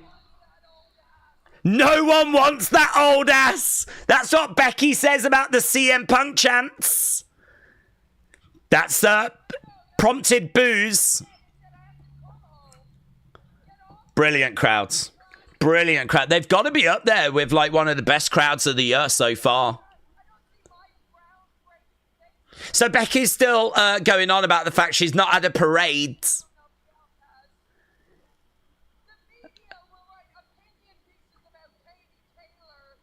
Katie Taylor gets a mention.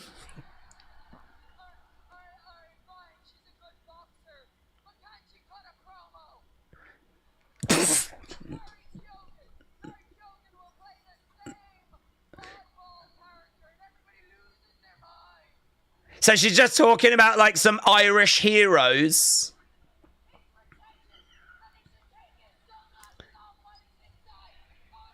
Katie Taylor chant now. We got a flipping Katie Taylor chant. Katie Taylor. Okay, finally we're bringing someone out now. As we were getting Katie Taylor chants, we're bringing out the champ. Tiffany Stratton coming down. So, I'm quite surprised at Tiffany being the one to interrupt. Do you remember me?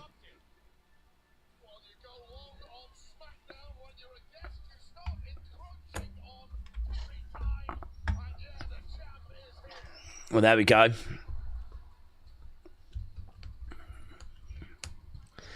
So, Tiffany came out and went, do you remember me? Katie Taylor. I had a cousin named Katie Taylor, said Suzanne. I thought it was going to be Lyra, said Sweet Chin. I thought they might get Lyra.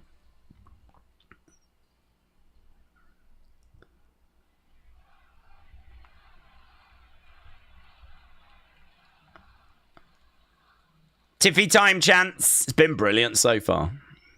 You disgust me.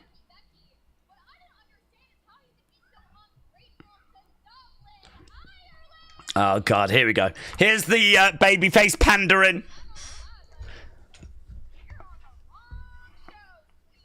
You're on the wrong show, sweetie, says Tiffany.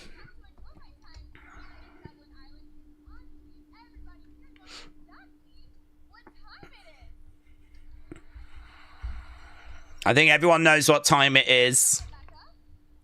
Rebecca. Rebecca? Tiffy time chants.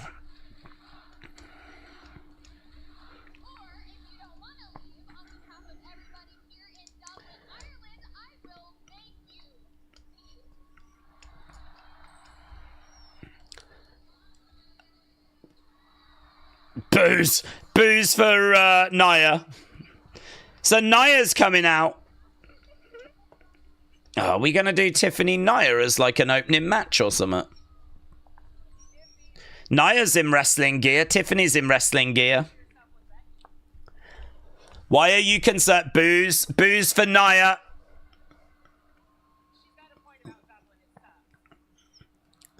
Nia says Dublin sucks. She doesn't even go here. Who are ya? Who are ya? Who are ya? Who are ya?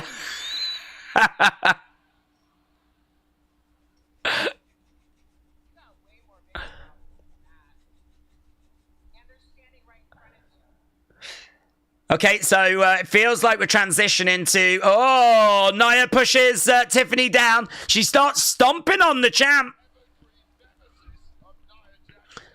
Becky's joining in as well. Someone's going to need to make the save.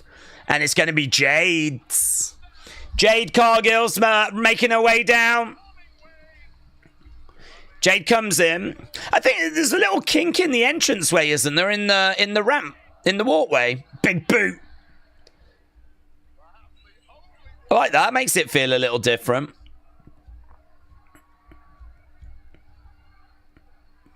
Right now we got Tiffany on the outside. What's Tiffany doing? You can just sort of see Tiffany like this. Are we meant to see Tiffany doing that on the outside? I don't know. You can sort of see her like peering. Now she's jumping in. Now she's getting in. Nia's getting in. Drop kick. So I think she was maybe looking and waiting for Nia So, what are we doing here? Is Nick Aldis?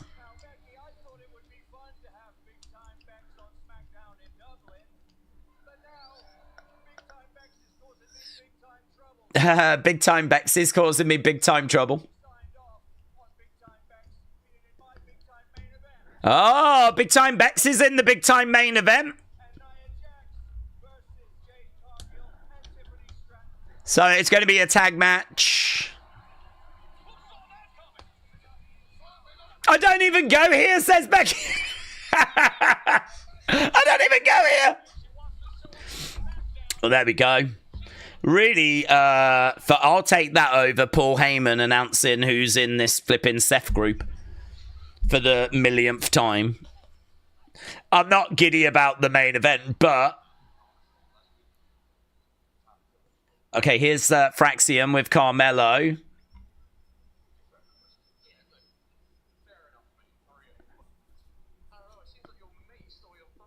Seems like your mate stole your thunder last week. Here's the Miz.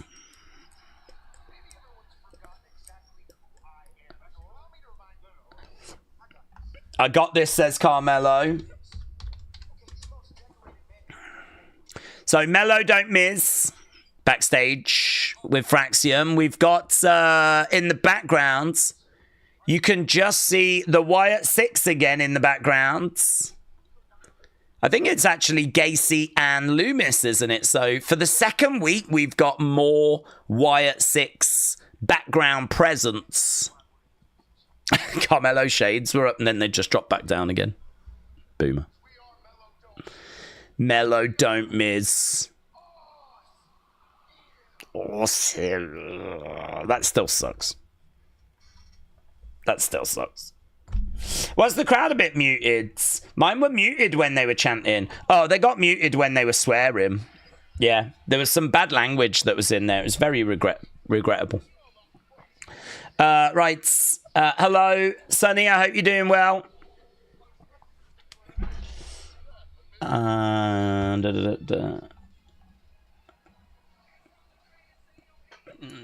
it.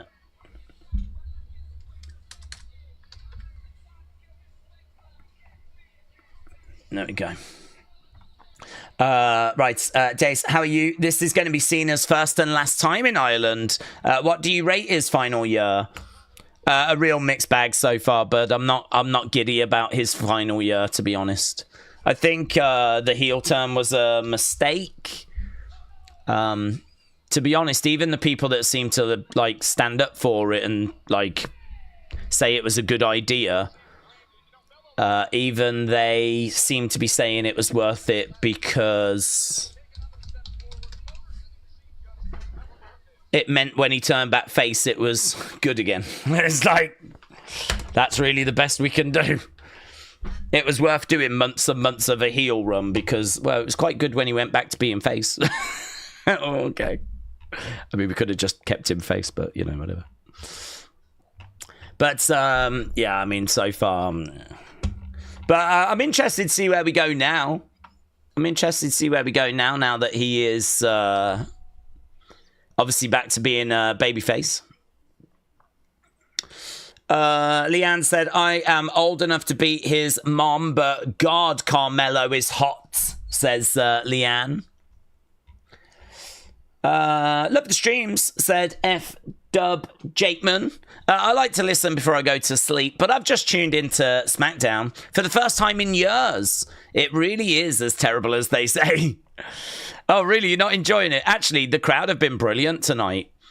I'd say normally it can be a struggle with Raw and SmackDown. Certainly in 2025, we've had a difficult year. But actually, that segment was quite energetic. There was quite a lot of noise and passion, and yeah, it was honestly not bad. Where are we? We're 20 minutes in, so we've got an hour and 40 minutes. So Melo don't Miz making their way down to the ring. That's going to be our next match, I believe. The Cena heel turn could have been worth it if they tried harder, said Jennifer. After Elimination Chamber, Cena wasn't on TV for 6 weeks, and the face turn was an announcement. Boo all of it, says Jennifer. Nightbird Beastman said, at least Cena was trying to be heel. He was heel when he was Dr. Thugonomics, said Nightbird Beastman. Tom said, Wyatt 6 are stalkers. Where are the police when you need them? Brian said, think people paid hundreds of euros to see Miz in a women's tag match main event. Well, honestly, I think WWE in 2025, you have to take the dubs where you find them. I think wrestling right now, and certainly WWE right now, I think there are parts of it that are a bit bland. I think there are parts of it that are, easy to be down on. And I'm guilty of being down on things, right? So, I mean, I'm not trying to say I'm, above this. I'm not. I criticize stuff like the rest of you. But I think if you are a WWE fan, I can understand why you would want to go to this show, because they don't. I only just found out first time them doing a live event in Ireland. So, I mean, even from a historic point of view, if you're Irish, you can say I was at the first WWE live event when they actually did a TV live event in Ireland. I was there in Dublin. I was there. So I think from a historic point of view, you've always got that regardless of what's actually on the show. I think the open with Becky was really fun. And actually, I think like the chanting and being in that crowd, like I think you take a dub from that if you've paid a lot of money, right? Of course, tonight you're going to see John Cena, and we know that Cena retires at the end of the year. You're going to take a dub from that as well.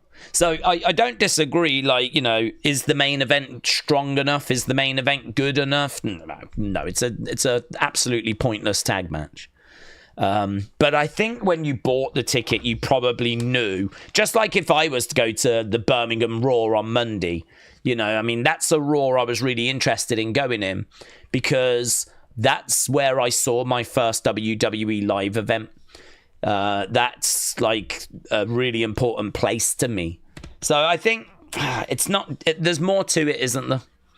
There's a lot of reasons as to why you would buy like a ticket. I don't know that too many people would have bought this ticket because they're thinking it's going to be like the greatest show they're ever going to see.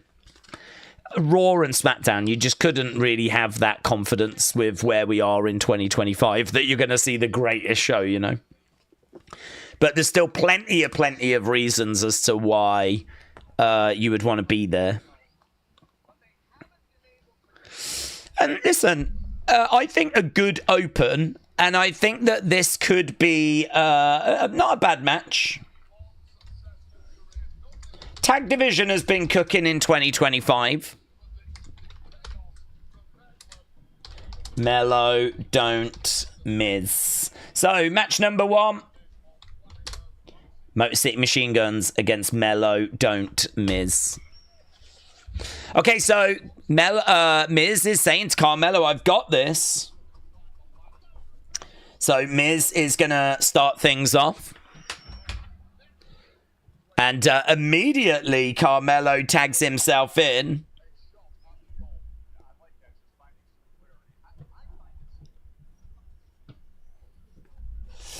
The quality of action and cards have not been worthy for the Euro fans. This place is rocking, said Irish Chat. It's brilliant.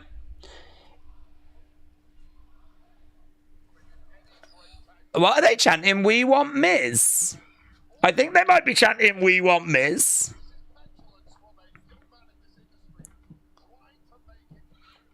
Again, going back to the corner. Kick coming into the midsection. Going over the other side. Up, over. Arm drag. And another arm drag as Carmelo goes over. Coming up tonight, we've still got John Cena, of course. Against the ropes. Over the top. Lands on the feet. Slap back tag there by The Miz. So, not totally on the same page. Aleister, R-Truth, coming up tonight. Tiffany Jade against Becky Nia coming up tonight. Shot coming in. I think Miz has a bit of a quarter Irish heritage. That might be why they might be popping for him, says Ben. Motor City go under that bottom rope. Down goes Melo. Don't. Miz. Sabin going against the ropes through the legs of Shelley. Suicide dive. I believe if the Wyatts were in War Games, they could really boost that match to a level never seen before, said Tyler. Thoughts? Don't know, but I don't know what they would do that's not been done, to be honest. I mean, like, having Roman and Punk in there from a star power point of view was huge. And we know that Triple H doesn't really go for the supernatural. I'm sure they could do lights out, lights on, something in the ring, but don't know.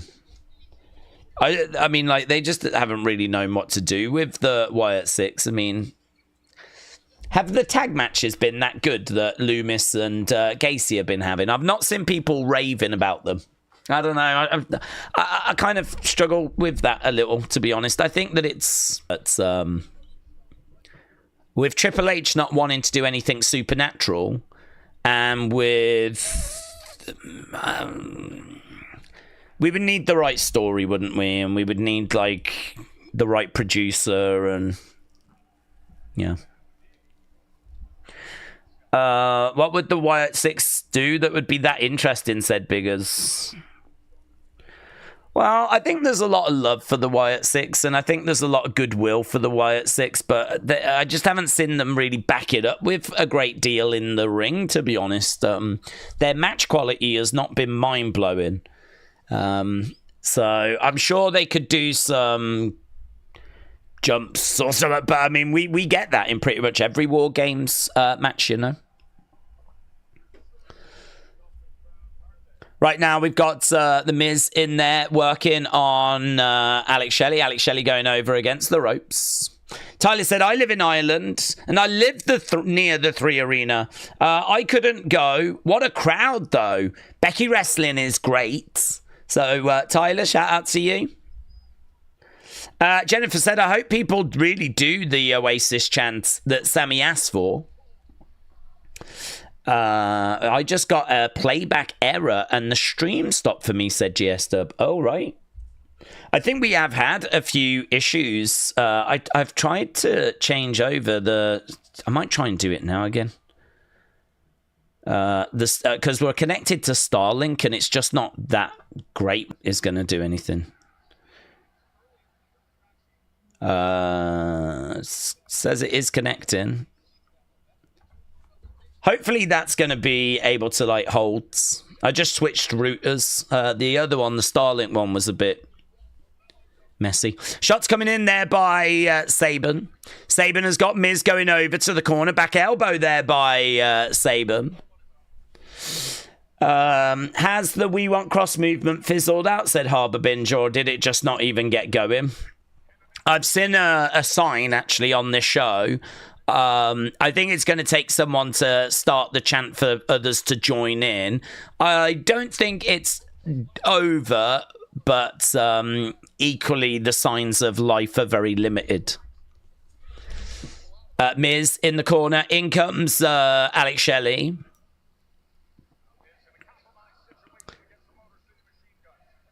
Crowd are chanting, this is awesome. Or are they chanting Miz is awesome? I don't think this match is that special at the moment. It's a hot crowd, though. I mean, they're just going to eat anything up, aren't they? Right now, we've got Carmelo, kick to the midsection. Carmelo goes against the ropes. Inverted atomic drop. Drop kick. Motor City.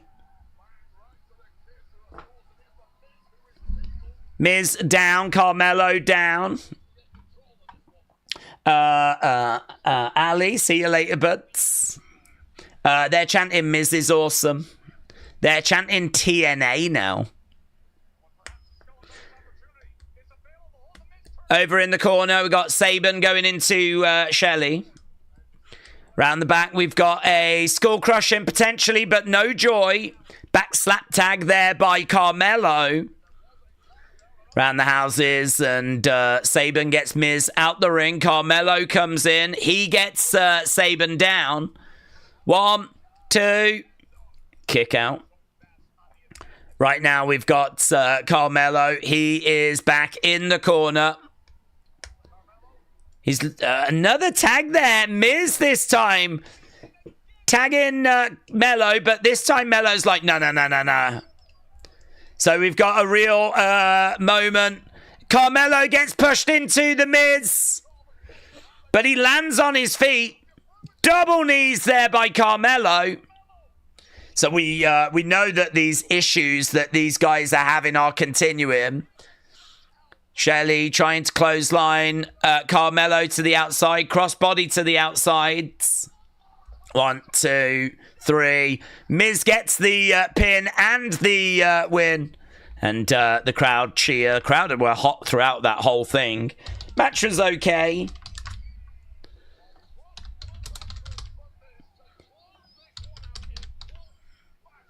So there we go. Miz grabbing a hold of Carmelo.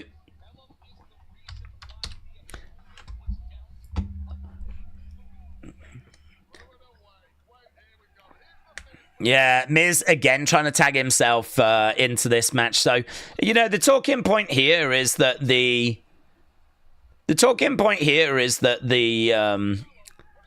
issues kind of continue. But there's a smile on Miz's face. I mean, the wins are continuing as well. So,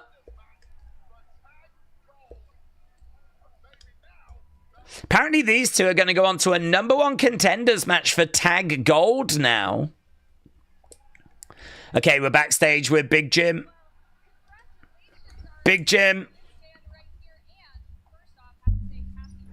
Happy birthday.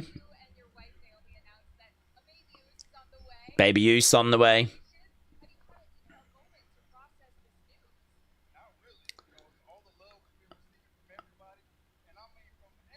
Oh, hello. Sammy! Yeah! Big cheer for Sammy. I'm so happy for you. I was crying my eyes out, said Sammy. Plumbing out, Sammy.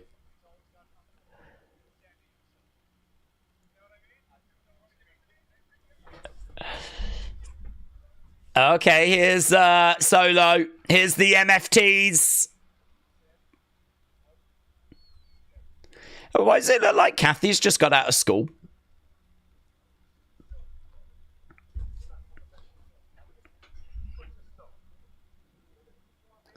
When the newborn baby arrives. When the baby arrives, there'll be plenty of uncles in my family.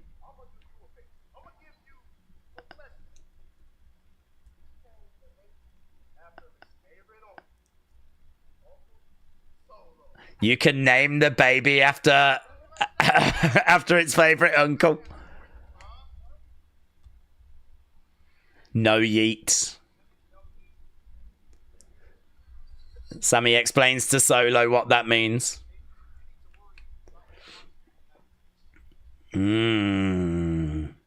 Sammy's got his sights on that United States Championship. Is Rowan around, by the way?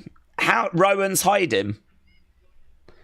Yeah, I'd expect Rowan to be around somewhere because of Talatonga.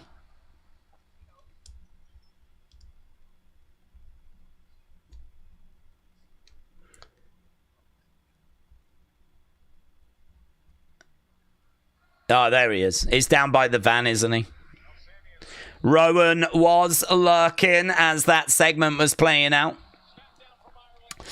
I love the baby use, and I'm not even related to any of them, said Liam.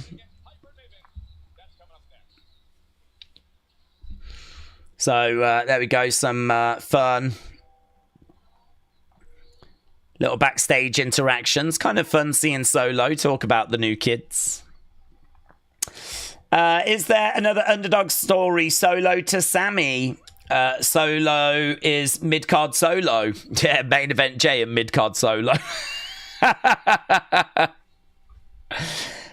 53 Locust said Naomi should name the baby Caution. Aw, baby Caution. Daze, are you part Irish? This crowd is popping very hard, said Ben. I have no idea. I'm not aware of being any part Irish, but I could be. Jared said, as an Arsenal fan, yay. James, thank you. Jared, shout out to you. I think Jared's celebrating the fact that Eze appears to be on his way to Arsenal. I don't actually know where they are with that deal. I think it's done. I think it's a done deal. But yes, many congratulations to Arsenal. It's a good sign in that for them. Eze's a hell of a player. Guys, look at Kathy Kelly.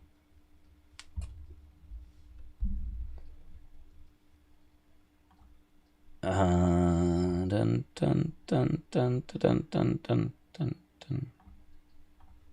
It's a hell of a look, isn't it? Eh? It's very reminiscent of secondary school. Very, very reminiscent, like when the girls had to play PE. There we go. It's a hell of a look.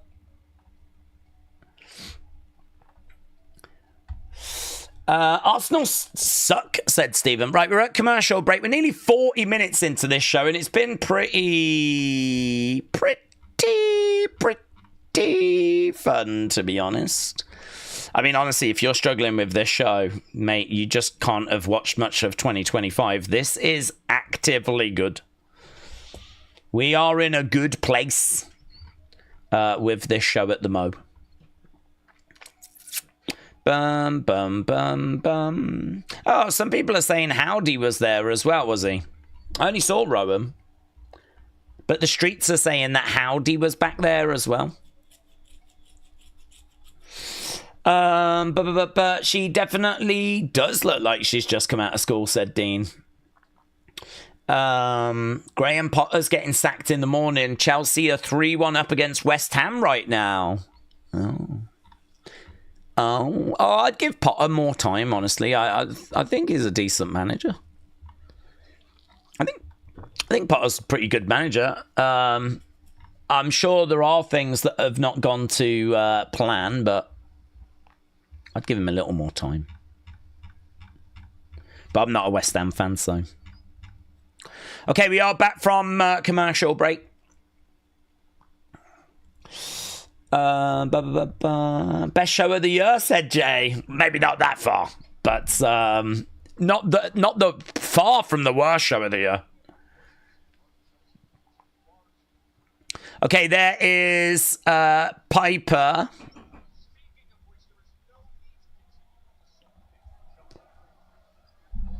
Here's Charlotte. So match number 2 is where we're going now. Charlotte against Piper Niven.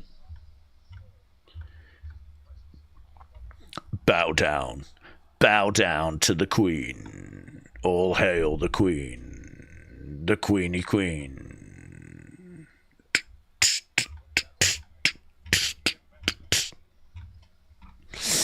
Yeah, in a red robe, looking stunning. No Alexa.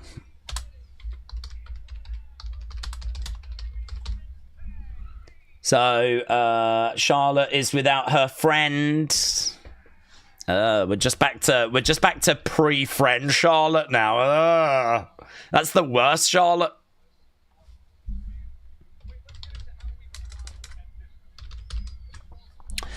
Why is Triple H destroying Randy Orton? Is he?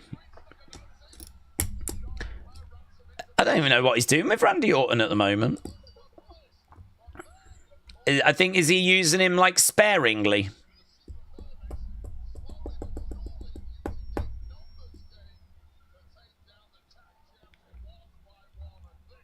We're just seeing last week what went down after Alexa was destroyed. I wonder if that was a way of like writing her off TV for a week or so. So Charlotte on her own is a bit of a talking point. People asking, where is Alexa Bliss? Bow down to the queen.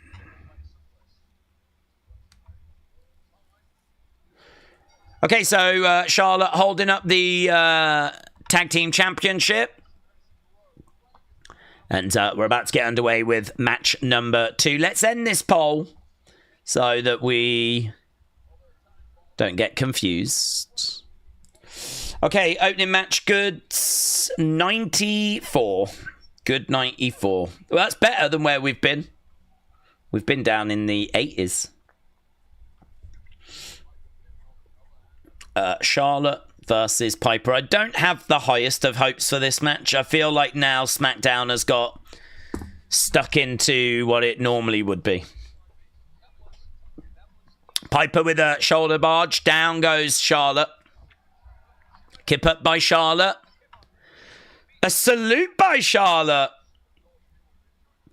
Back elbow there by Piper. This should just be a squash match, said ZDS Dub.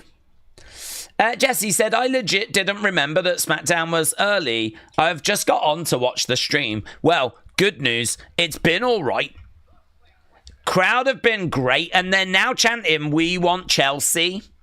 Opening segment with Becky was very entertaining. And right now we got Charlotte going up top. She's perched, crossbody. Down goes Piper.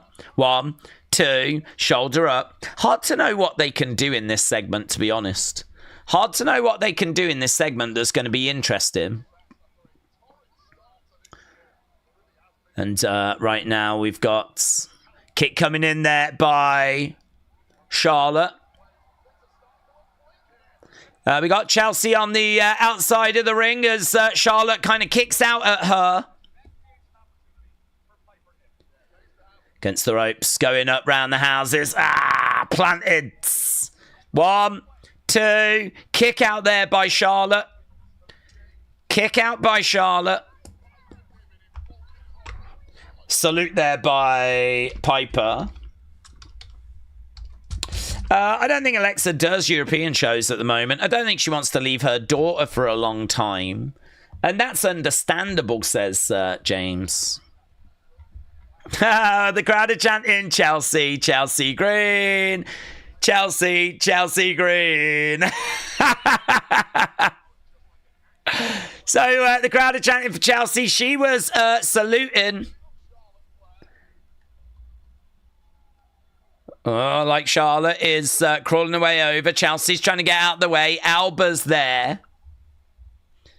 And back in the ring goes Charlotte. Piper whipping away. I think I just heard the referee saying there's no need for that.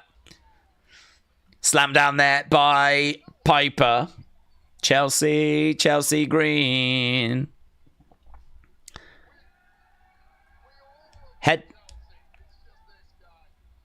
Headlock being applied here by Piper. Chelsea, Chelsea, Chelsea, Chelsea. So Charlotte being kept grounded at the moment. Connor said, I hate Piper Niven. Irish Sam said, Kathy Kelly is the hottest. Right now, Piper is keeping Charlotte grounded. And there's a few woos. Charlotte getting up to her feet. Piper going over on the feet. Going back against the ropes. Charlotte. Piper against the ropes as well. Crossbody there by Piper. Charlotte down 2. Shoulder up. Shoulder up. I'm not into Piper Niven, the wrestler's character. However, from what I've seen on the outside of the ring, she seems really lovely, says Liam. Let's go Charlotte is the chant now. Lots of chants tonight. Let's go Charlotte. Lovely energy. Jared said he went in for his medical about 6 hours ago, but he's not been seen since. Oh, really? Well, Eze has gone in for his medical about 6 hours ago. Shoulder up there by Charlotte. Real Russ said, shoot. I forgot we were in Dublin tonight. Hello, everyone. I'm going to leave so I don't know any spoilers. Yes, well, we are back later. So we're doing this stream now for our European friends and some of our American friends that just can't wait. And then we will be back later as we do another stream. And thankfully, this has actually been an entertaining 40-odd minutes. Certainly watching that intro again is not going to be a chore. Chop's coming in. We'll have to see what John Cena has got to say. This crowd is going to be great when he comes out. Piper's shirt's coming undone and everything at the moment. Charlotte goes over, cartwheels into a clothesline. Piper goes down. Big boot coming in there by Charlotte. Another kick coming in as well. Piper over against the ropes. Another kick there by Charlotte. Charlotte going over the other side. Another big boot.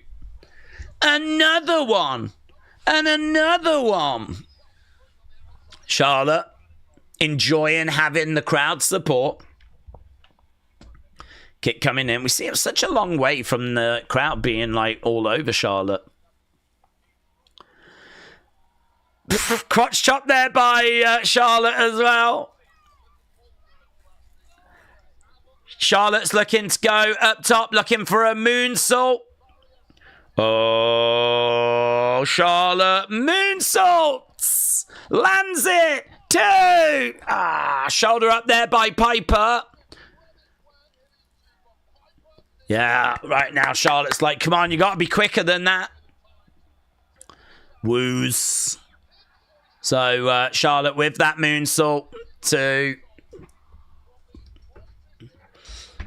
Looking for against the ropes. Charlotte coming in. Spear there by Charlotte. 1, 2. Piper managing to get her shoulder up. Managing to get her shoulder up. So this match is well underway.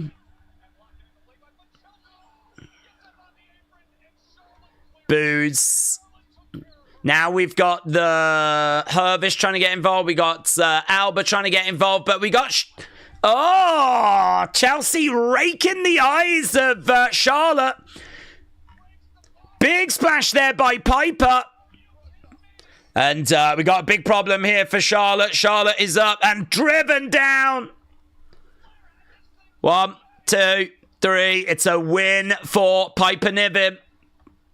But it's thanks to outside interference from Chelsea. Did you see that Isla is wrestling in AEW tomorrow?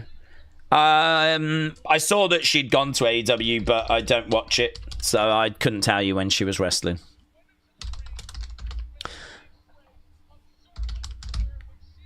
I don't care about AEW, so I just saw that she'd shown up last night. There we go. Piper's pretty banged up. Right, we're backstage with Kiana. Oh, one is a done deal. That's interesting. Kiana says that she's got a done deal. Now, where's Nikki? There's Nikki climbing up the steps in the background. Mate, Nikki looks terrifying in the background. What was she holding? What did she have? Oh, was it the mask? I think it was her mask.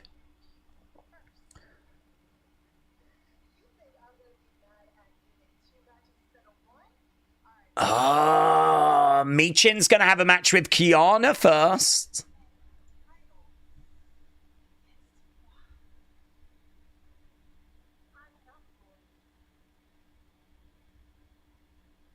Okay, so what was it? Lots of interest in there, but we saw Nikki in the background, but as well as that, we also heard Kiana saying that she's got a done deal. She's just waiting for, to get her signature on it.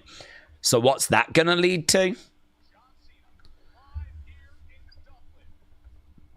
John Cena in Dublin next. John Cena next. Nexty next. Cena next. That is what the streets are saying.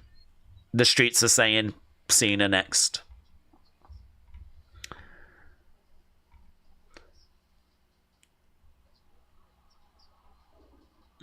Michin needs a character change. Okay. Bum, bum, bum, bum. Mate, she looks terrifying in the background. I bet Cena comes out with a pint of Guinness. A pint of Guinness. Piper, former tag champ, so arguably biggest win.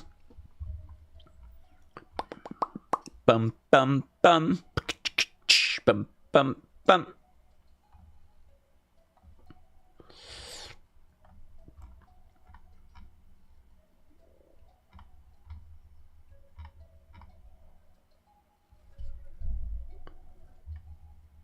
Lots of international messages online.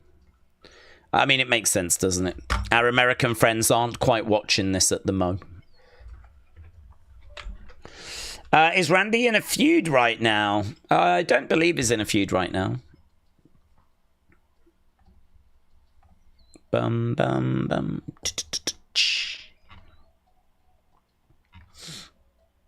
I don't feel like anyone is mentioning the fact that, well, certainly not online, the fact that she said she had a deal done.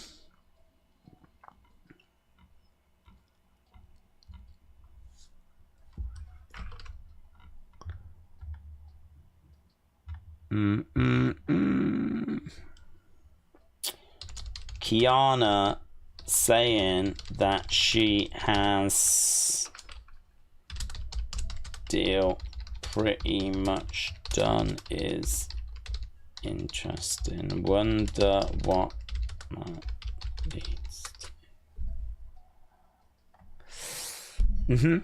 Jared said, not only do you do the live streams, but you're doing another stream for international fans. The community doesn't deserve you. Oh, that's true, actually. All of that checks out. Jared, I appreciate it, but I'm just a little distracted. It's a weird one because normally my social media is like flooded with reaction to different things, but it's a little quiet today. I mean, obviously we know that a lot of people are just not around because this thing has not aired in America. But so it means I'm having to look a little bit harder for bits that I need. Right, Chelsea looks like what? But Chelsea looks like... Okay, John Cena is going to be coming out next. Streams are amazing, said Dean. Dean, thank you, my friends. Appreciate the kind words. Appreciate everyone joining us. Right, we are done with pretty much hour one. We're going to be moving on to hour two. And hour two is going to obviously kick off with John.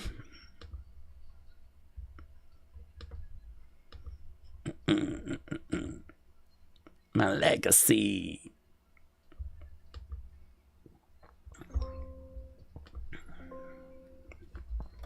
Okay. Daze, are you going to Raw? No, but I'm streaming it here. If I went to Raw, I wouldn't be able to do the watch-alongs. And we can't do that, can we? Okay, here we go. John Cena about to make his way out. Here we go, John coming out, and there's a big roar. They love doing that, don't they? They love the black and white going into the colour. They love doing that.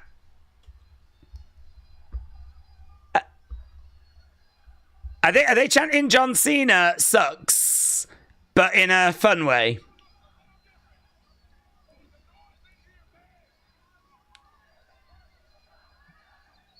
Oh, they're starting to sing. I think the crowd were trying to figure out what they should be chanting. Here we go. John. Let's go to work. John says, let's go to work. John jumps in the ring.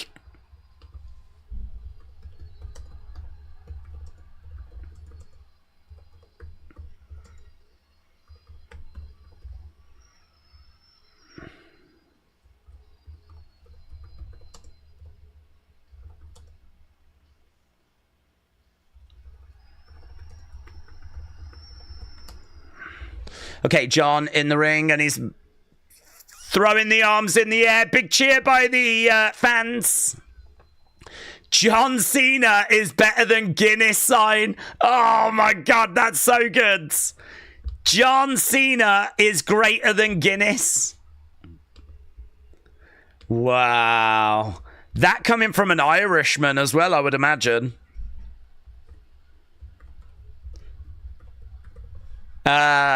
We've got Cena chants.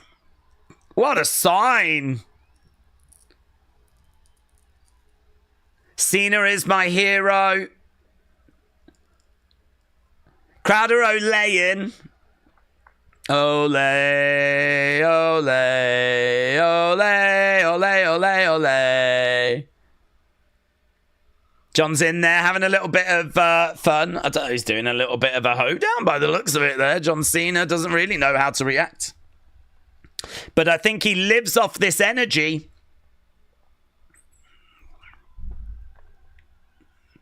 Cena looking up. Pointing over towards the ring announcer.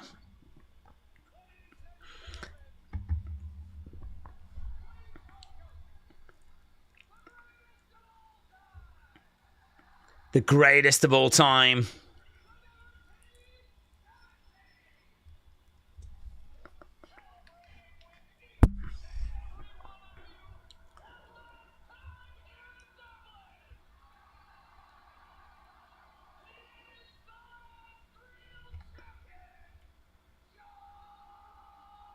Sign in the crowd said if Cena wins, we party, and it's done in the exact same style as the if Cena wins, we riot sign.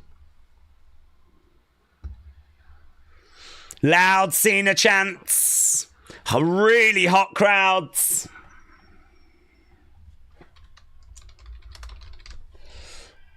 Ah, and Logan interrupts.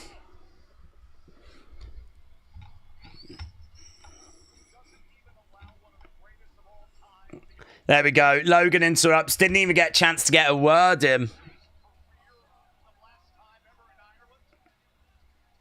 Sucks.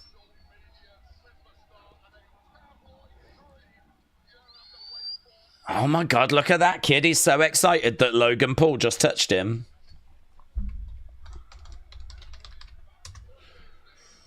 Listen. There are some weird people in this world. Kids will be kids, hey? Kids will be kids. Who are you is the chant that's breaking out. Cena should come out doing the river dance. Is that what it was? I don't know if he was trying to do it. It didn't come across as river dance. But you could be correct.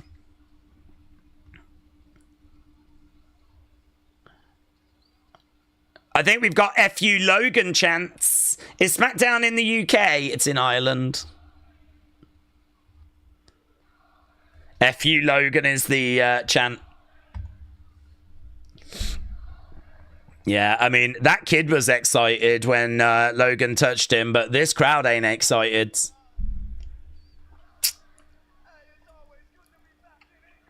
It's always good to be back in England. Oh, mate, Jesus Christ.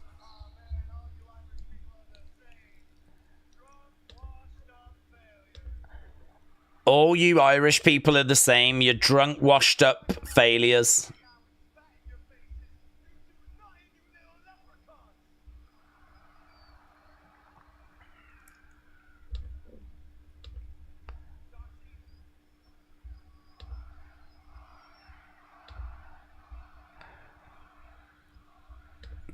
Who are you is the chant.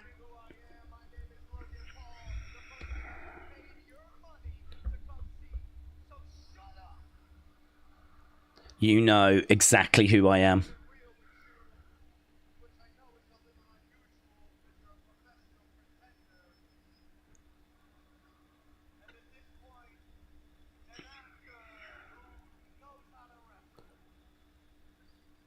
Shut the F up is the chant. Do you reckon that kid that freaked out when Logan touched him was like, no, shut up, no. Why are they being so mean?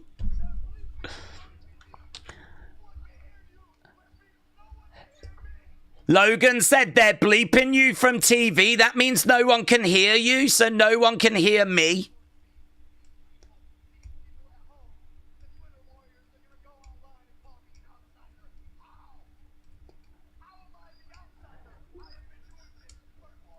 I've been doing this for 4 years.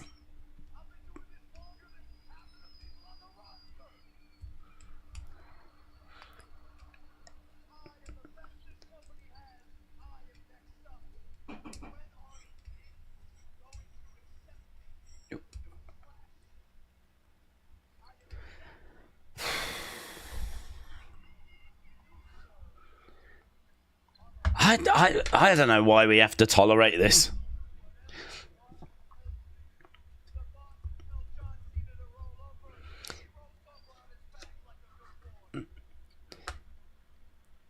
The boss, you do whatever the bosses tell you to do. If I want attention, I don't have to get naked at the Oscars to get it.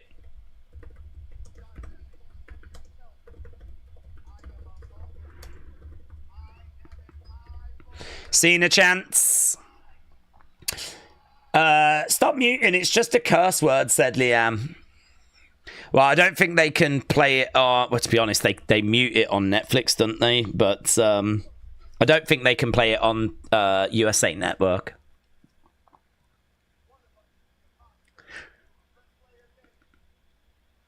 Shut the F up again. One of us is an imposter, says Logan.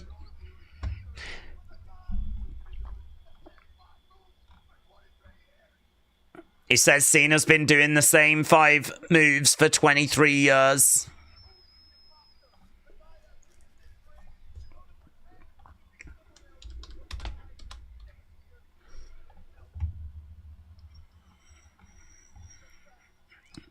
These are facts. Who are ya? Who are ya? Who are ya?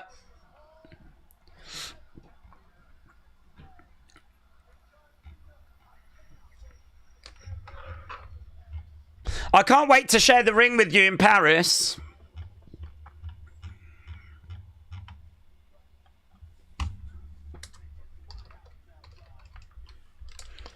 This is my house now.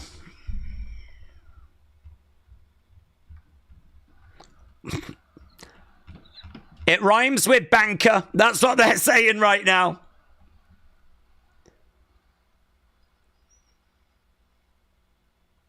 Here's John. John always puts Logan over. He's so special. What a talent. A tremendous athlete. Jesus Christ, John. Why have you got to do that?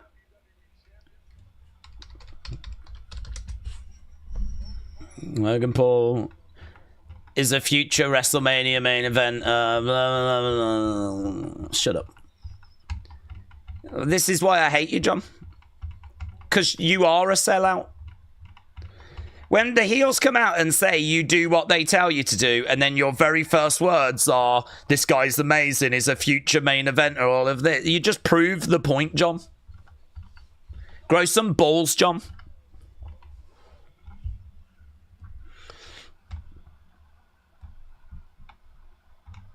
Crowd is still going off on Logan. I mean, it ain't worked. It ain't worked. He's tried to blow smoke up his ass, and it ain't worked. I guess Dublin chooses banker.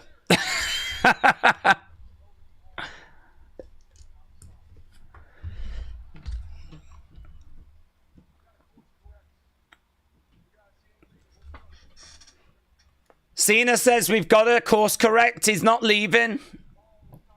Logan Paul is not an outsider.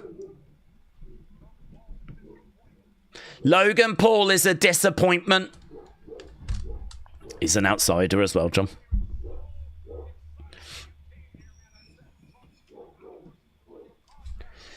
I wasn't excited when he came, John.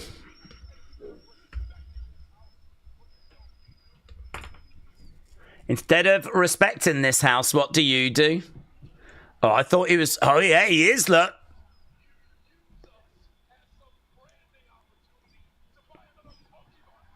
Yeah, oh my God, what a line! You use us as a branding opportunity so you can buy another Pokemon cards. And he tips over that Prime hydration station, which is going to be great advertisement for Prime, but it's a great point by John. Calls Logan Paul a disappointment.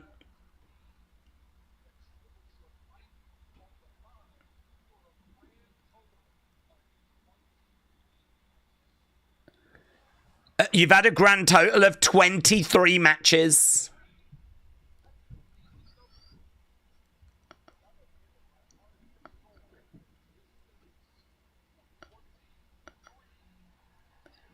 Yeah, you've done 23 matches. I've done 23 years. Finally. Cook him, John. Cook him.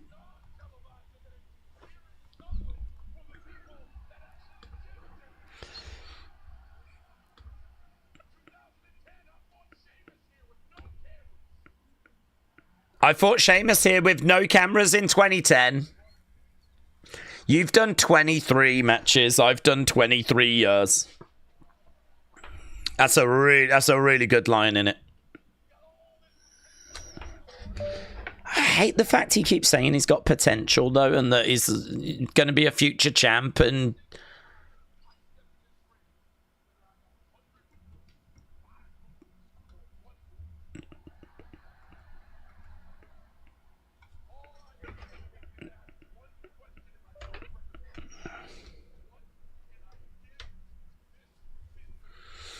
I just ask, what can I give to this business?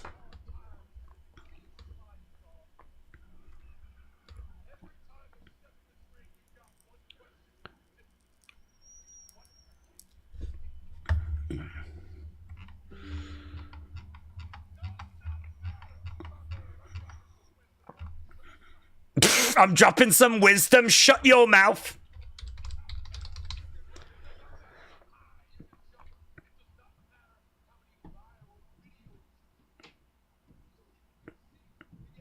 These people can see through BS.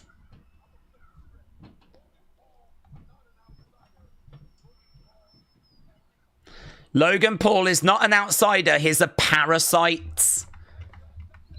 Yes. Parasite, yes. Parasite, parasite, parasite.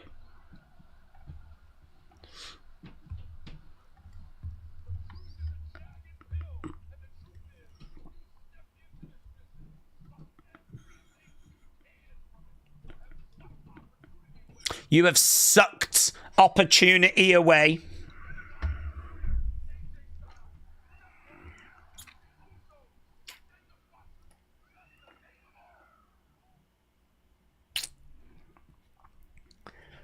Cena with an excellent promo. It's facts said it's Kaz.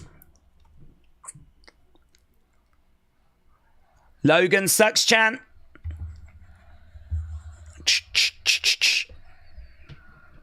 We got an AJ Styles chant. Logan sucks chant. AJ Styles chant.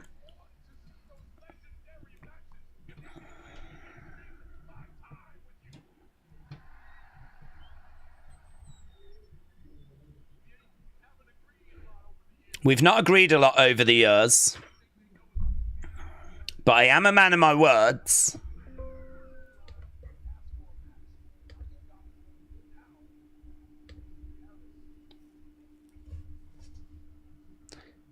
Clash in Paris is the most important match of your life.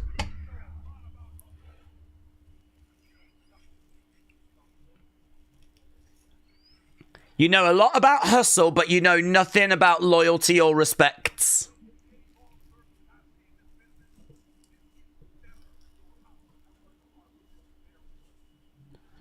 Cena said, this isn't your house, this is their world. Logan looks like he's about to cry. If I cry. Do it.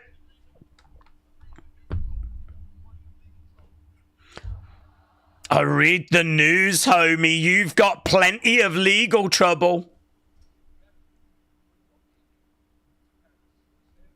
Damn, he has cooked him well.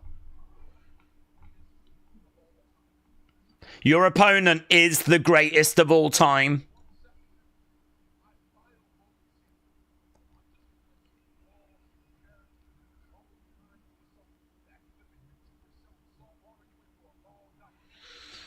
He calls him a backflipping YouTuber selling salt water. God, he's saying everything to Logan that we would love to say to Logan.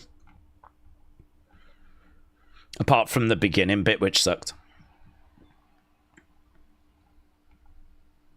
I mean, John's done an excellent job now of making me want to see this match. I didn't care for it before, but John has completely won me over.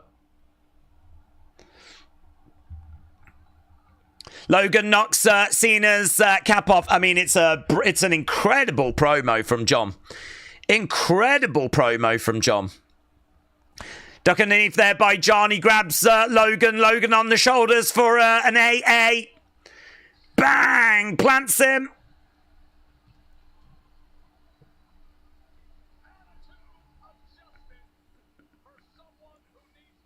And there we go. John Cena just delivers an absolutely fantastic promo segment with Logan.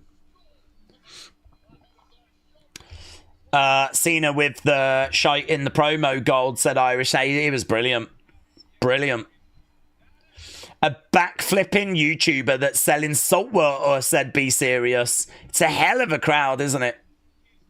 Have the crowd chanted "We Want Cross"? No. There is a "We Want Cross" sign, though.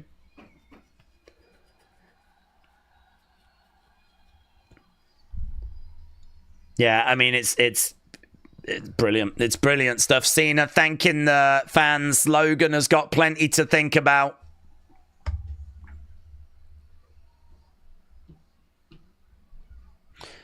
Okay. Throws up the arms in the air. John Cena walks away.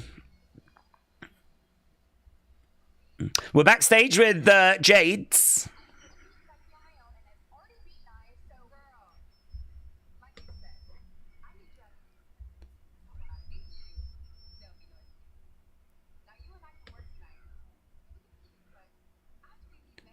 We can work together tonight, but after that, I'm coming for my title.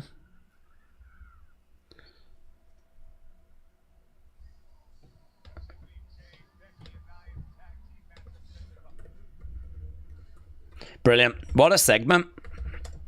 This SmackDown is easily one of the best SmackDowns we've seen in so long.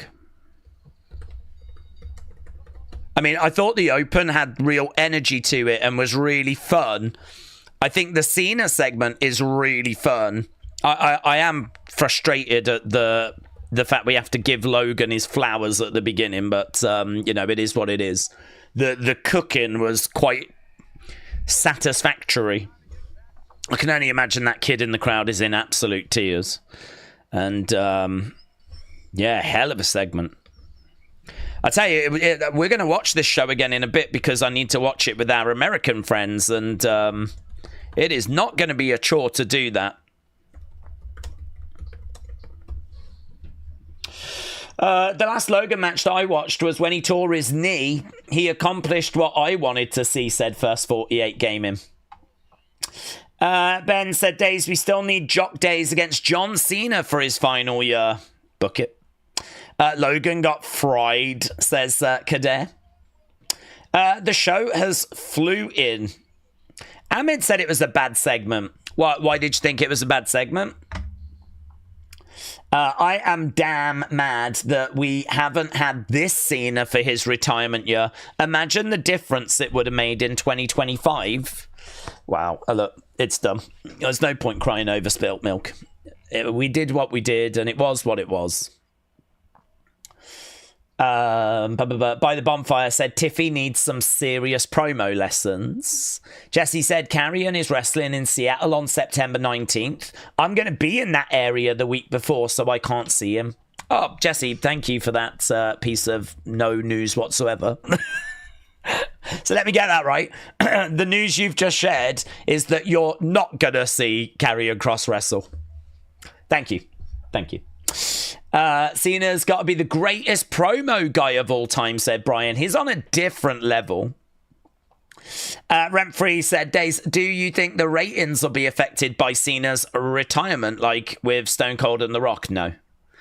The ratings won't change at all because for the past how many years? Like 5, 6, 7 years, Cena's just been showing up and doing the odd match. So he's only been wrestling like once a year. He has wrestled at least once a year. But I think it was 2022. He ended up wrestling on the final show of the year because he hadn't wrestled that year. And sometimes it's just at WrestleMania where, you know, or at SummerSlam where, you know, those shows are going to be fine anyway because we're, you know, telling like championship stories. We had the Bloodline or whatever it was. So, no, ratings won't suffer at all. Because most, you know, for the majority of time, we've not had to, we've not been able to rely on John. I don't even think the ratings are that different this year, to be honest. I don't even think it's really bringing loads of extra people in, if any extra people. I mean, I tell you what will be interesting if the ratings collapse next year and it turns out he was actually bringing in a load of viewers that we didn't think he was. That would be interesting. I don't think that happens, but it could happen.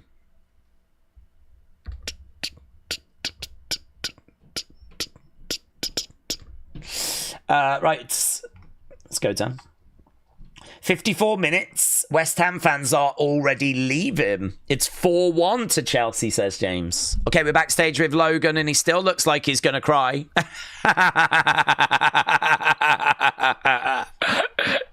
Cry, Logan. Drew says, what the hell was that?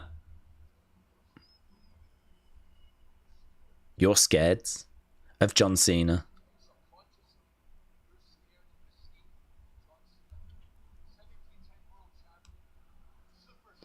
Oh, Drew McIntyre. Oh, Drew McIntyre.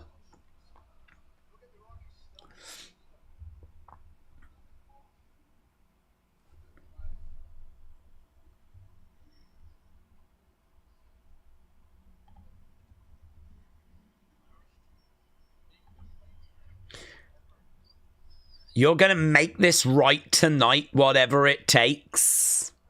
So Drew having a word there with Logan saying, make this right. Whatever it takes. So the table has been set there. Yeah, cooked him, mate. He did cook him, but now it seems like... we're going to be getting a bit of a comeback from Logan. He needs to have a cry first. John better not put him over, said Jared. I mean, it is kind of John's job, isn't it, in a way? So, okay, here is next match. So let's end this poll. So this poll was for match number 2. You lot said it was good 93. Next match is going to be the Profits.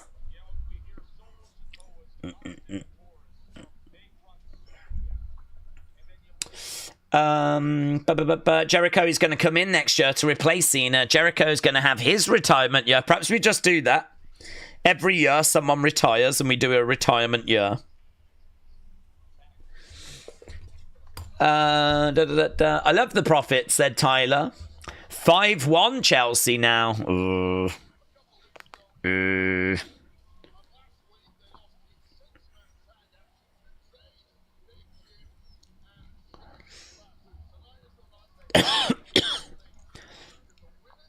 Okay, MFTs against Street Profits.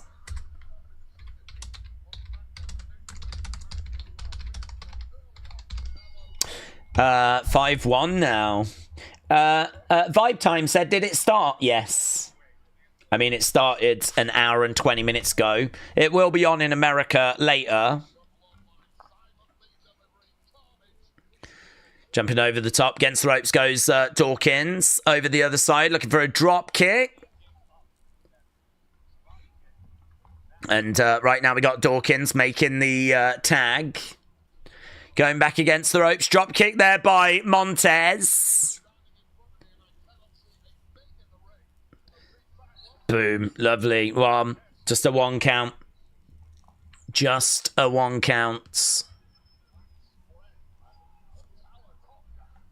Drives him back in the corner. Potter's getting sacked in the morning.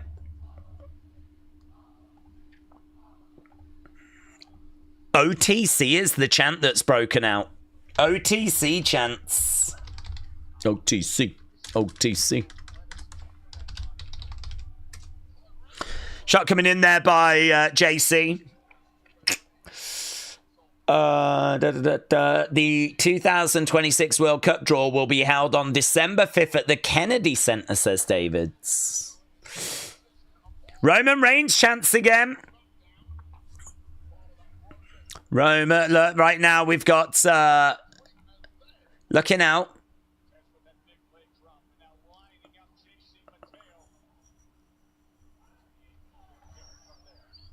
Kick coming in. Montez on the outside of the ring. And into the ring post goes Montez. Oh, he went in hard, actually. He went in hard to that ring post. As we go to commercial break.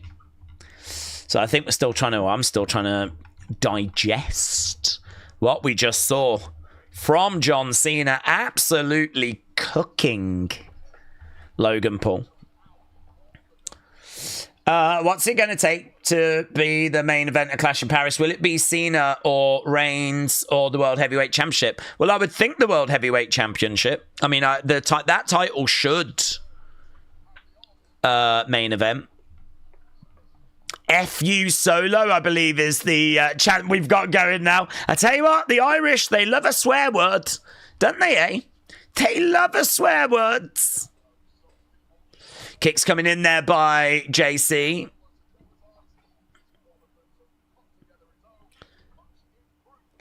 It's a game where both teams leave it all. Nothing is embarrassing. We're blowing out West Ham. Seems like people are really fixated on the football at the moment. More so than MFTs against Street Profits, which I can understand. Right now, Montez getting choked out a little bit.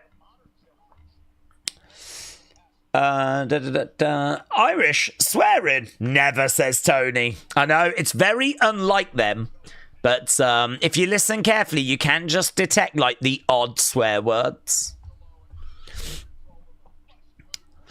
Okay, right now we've got Tongaloa in there with Montez. Montez trying to make the tag. He's trying to reach out, trying to make that tag, but no joy at the moment.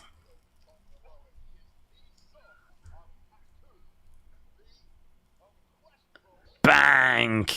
Montez down, going for the cover. 1, 2. No joy. No joy. What's the difference between Arsenal and a prostitute? Arsenal never comes first.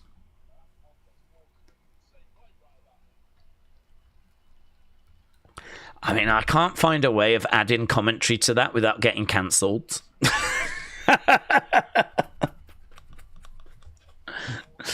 That's one of those jokes where I just leave it. I just leave it. My brain is saying that is the right approach. Right now, we've got Montez going over to the corner as Tonga collides in. JC collides in. Going in the middle, shoulder barge down goes Montez. And right now, the pace of this is quite slow. James, thank you. It's nice to hear, James, how your experiences with prostitutes go. And it sounds like you're a very giving man, a very giving young man. And I love that for you. And I love that for them as well. Hashtag justice for prostitutes. I mean, listen, the show has gone a little slow, so why not? Yeah, why not? Little bit slow. We're still reeling from the John Cena segment. And we just saw a man get murdered. Back elbow. Looks like we're coming back from commercial break. Arsenal are not going to win the league. It's going to be Liverpool, said Stephen. Okay, here we go. We're back underway with this match, and the pace is picking up again a little. Solo on the outside, applaud him. Right now we've got Montez over in the corner. Bang, into the corner. Here comes JC. Charging in. Oh, colliding in the corner as Montez gets out the way. JC makes the tag. In comes Tonga. Tonga in there with Montez. Montez going for a ride, but lands on his feet. On the outsides. Forearm shot coming in. Another shot coming in. Looking for a clothesline. Montez moves out the way. Right, Montez trying to crawl his way over. Make the tag to Dawkins. He's about to make that tag. Tag's made. Tag's made. Tag's made. In comes Dawkins. Hot tag. Boom.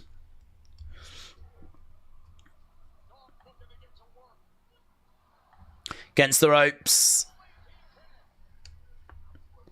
Look into... down goes Tonga lower. Daze, what happened to the show so far? Oh, it's been good. There's actually been quite a few things to talk about. I mean, I'm not going to go through it now. I do a whole video called Talking Points. Check that out. It'll be coming up in about half an hour. I'm going to have to be a bit careful with the thumbnail and everything, though, because of spoilers. I might have to just put a very generic thumbnail and very generic title. But I'm going to get it recorded now. There's no point waiting, is there? So. Going up. Boom! Planted. 1, 2. Save being made. I wonder when we'll see Tam. Hello, it's Bryn again. I wonder when we'll see Tama and who he'll side with. I like him and Jacob together. He's even got potential to be a solo star, in my opinion, said it's Bryn again. Montez. Big knee. Down goes JC. And right now we got Montez going up. We've got Solo trying to go in the ring. Tala was trying to interfere. Montez gets thrown. Chucked down. Tour of the Islands. No! Kick out! Kick out by Tez. Tez kicked out. Tez kicked out, kids. Right now we got Tala. Oh, Big Jim! Big Jim! Yeah, loud cheer for Big Jim. Loud cheer for Big Jim.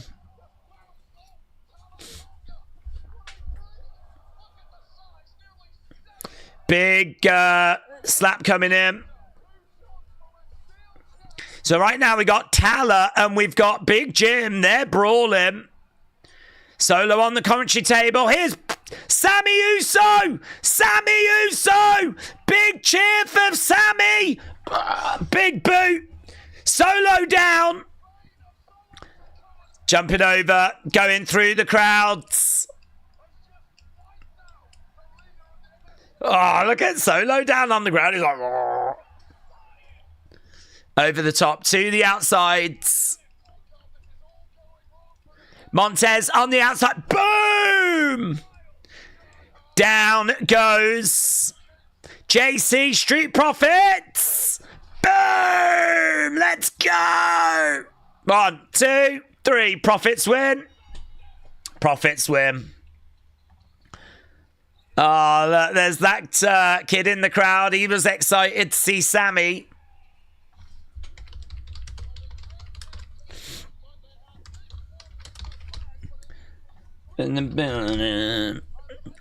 BFAB in there celebrating with the Profits.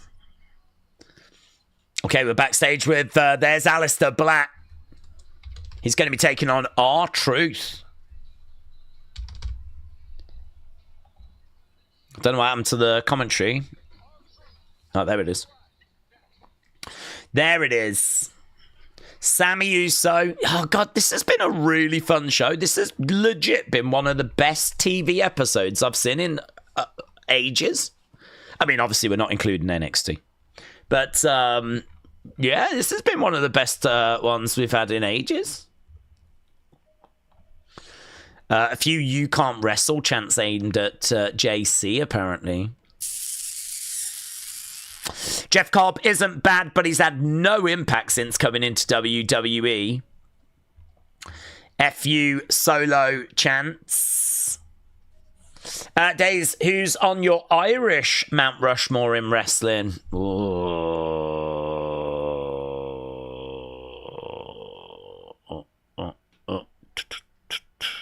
Trying to think back in the day. I know Velvet McIntyre was from there. I'm trying to think pre-Finley. I mean, Fit Finley's got to be on there, hasn't he? It's got to be. Is Finley Belfast, though? I mean, would that count? Do we include Northern Ireland?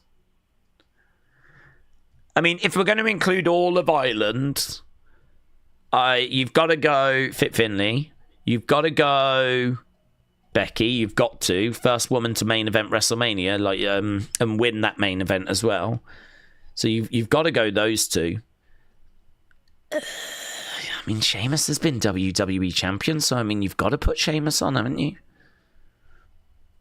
So you'd have to put Sheamus on. And then do you go Finn? I mean, like, he's been in New Japan and Universal Champion. I know it was only 24 hours, but I don't know, man. I mean, here in England, we still ain't had any kind of WWE World Champion.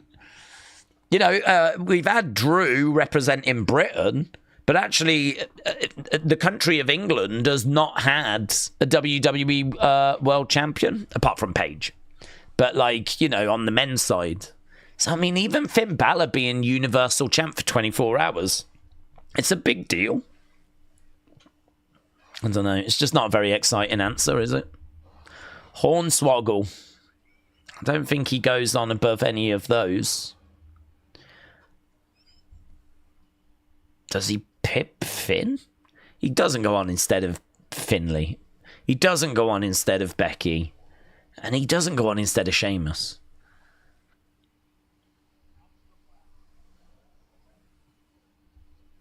Yeah, I'm sticking with that. I think Hornswoggle's an honourable mention. Yeah, we can include Northern Ireland, says Ben. Fit Finley has done so much for women's wrestling, says Kader. You watch Chelsea will score a 6th goal.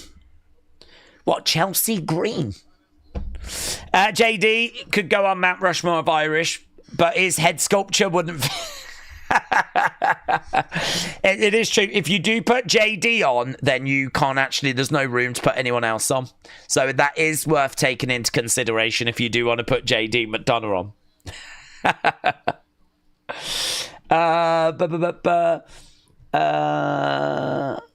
We are going to rewatch it after. Yeah. We'll be back later doing this. We've got a second stream coming up. Never done. And it will never be equal. Right, Aleister. Right, I'm getting distracted here. We've got match number 4. Whoa, what's this? R-Truth. Oh, he can't make it. I'm sorry. My bads.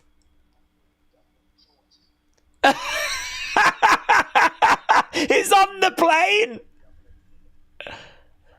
He's gone to the wrong Dublin. My bads. Aleister Black. There's going to be a replacement. Oh, right. So it's going to be Damien. So Damien's coming out. So R-Truth can't make it. He's gone to the wrong Dublin. But he's called up one of his old friends. And so we're going to get Damian Priest, Aleister Black right now. Mate, this show is so entertaining. It's really good this week. Really good. I mean, those shots aren't that good, though. So, Damien versus Aleister Black. That's the R-Truth that people know and love, isn't it? That's the R-Truth people know and love. Shot coming in there by Aleister.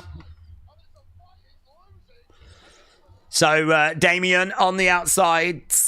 Oh, what? We got a load of officials coming down. What's this about? What's this about? The flip. We've got loads of officials coming down. Big boot there by Aleister. Another big boot coming back by Damien. Damien going through the ropes to the outside. We're brawling on the outside. We've got loads of officials. Trying to separate these two. Well, what happened to the match? Charging in again. There's Damien launching himself. Brawl! Brawl! So, big shot coming in by Damien, and they go to the backstage area. And, well, no match. Perhaps, do you reckon this show is, like, overrun and we've still got to do... I think it's overrun. I think timing-wise, it's probably gone long. That Cena segment probably went long.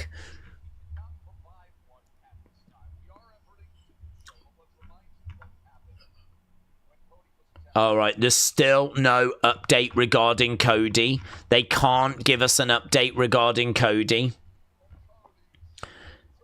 No Cody updates. For all you Cody fans out there.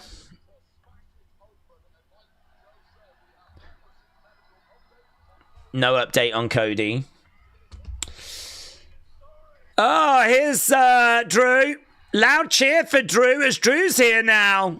Guys, Drew's here now.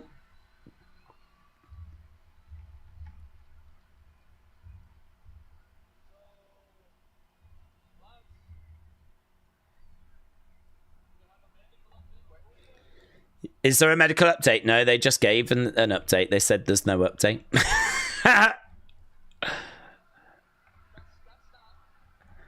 Oh, Drew McIntyre. Oh, he's having a look at the run sheet. Oh, Drew McIntyre.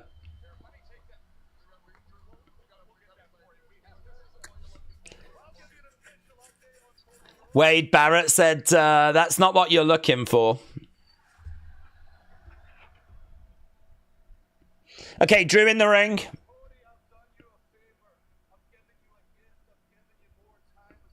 I've given you a gift. I've given you more time, Cody.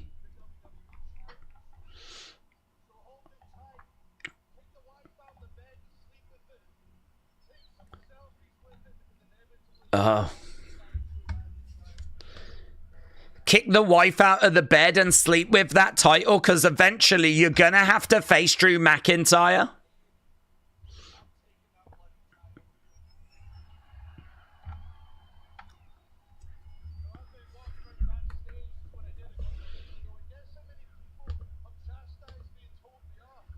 Guess how many people have told me off? 0.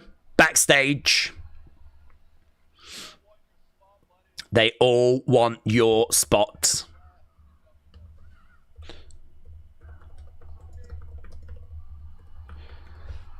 Loud cheer. Loud cheer, it's Randy! It's Randy! Loud cheer for Randy! RKO! Boom! You could just hear this loud cheer. Randy Orton hits an RKO. Well, there we go. Randy is back. His shirt says RKO everyone. And the crowd absolutely loving seeing Randy. Mate, this show is so good. So many little bits that are just happening to kind of keep you engaged. Goods. Really goods. So, Randy posing away. Oh, hello. We're backstage with Big Time. Here's Nia. Main event coming up, and we're running out of time. They definitely overran with that Cena segment, said it's pretty game. We are still mortal enemies.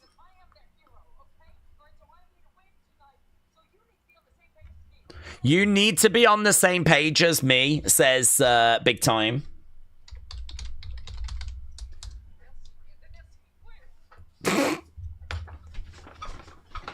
Becky's getting ready for the main event. Becky is getting ready for the main event. Right, Daze, I think Triple H is teaching us a lesson at WrestleMania 42 when Sami loses to whoever the World Heavyweight title holder is as a way to teach us not everyone wins the big one. Did he not teach us that at WrestleMania 39? Is that a lesson we need again? The size difference is crazy. User said this show is great. Days, what I meant was there was multiple to pick from. My mate went to a Comic-Con and got a load of different stuff signed. And then he sells them. He had loads of wrestling ones, but this is the one I like, says Edwards. Didn't you say that it cost you a bit? In that video, you was like, oh, it cost a bit, but it was worth it. What, didn't your mate do you a bit of a deal? He's not a very good mate, is he? If he's not going to look after you. They've turned into Ireland's #1 YouTube wrestling. Hang on, let me read this again. They tuned into Ireland's #1 YouTuber wrestling days and have improved with these shows. I think you've nailed it, but they've seen what you lot have been saying, and that was it. You're right. They have seen the error of their ways. I think Sami won't win the big one at all, says Ben. John said, anyway, Cena defeats Cody in one last match. We don't need it. We don't need... I mean, Cena's got the records. I think what you saw at SummerSlam was the best of Cena against the best of Cody to try and figure out who's the best right now, and Cody came out on top, and that was 100% a passing of the torch situation. Even that moment with Cody standing behind Cena, giving the salute, like, thank you for everything you've done. I've got it now. I've got the ball now. It was obviously a highly symbolic moment. So, is there a way that we do Cena Cody one final time before the end of the year? No. No. She was coping and seething. She was seething. Oh, next Friday, Sami Zayn solo for the United States Championship. That's going to be in Lyon, France. Lyon, France. Also, Street Profits take on Melo, don't miss. #1 contenders match next week.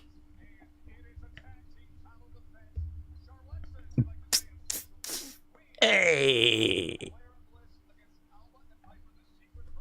Secret Harvest. Going to be in action against Charlotte and Alexa next week. Here's Nia then, so let's get rid of this poll. This was for Street Profits against MFTs. Here's the man. 6. So good 94 again. Here's big time.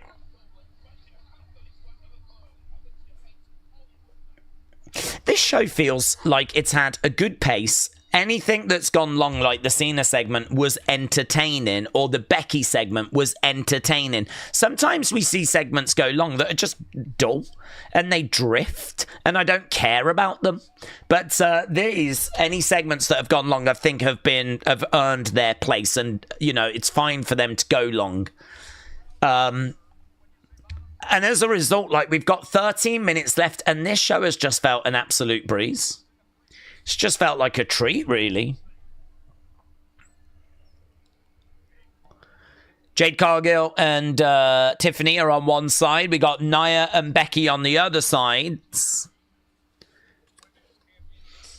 Smackdown Live. It's live right now, yes. It will air in America a little later. Better sounded.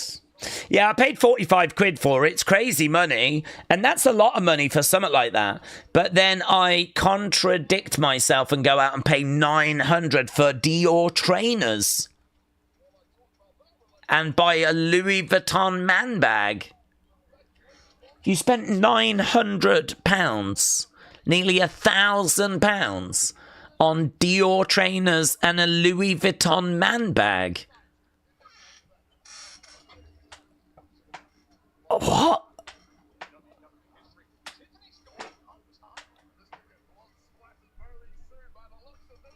Tiffany. Oh. Swantons to the outsides. Dude, you haven't even finished painting your red wall.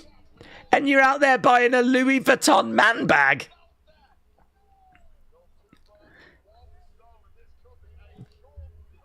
I have, and I've got the Dior trainers.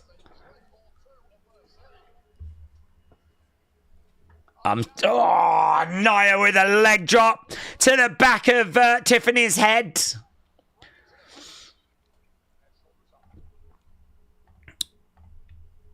Right. I'd rather go on a package holiday for 900. The things you could do with £900. I mean, it would be so... It wouldn't even be on my list.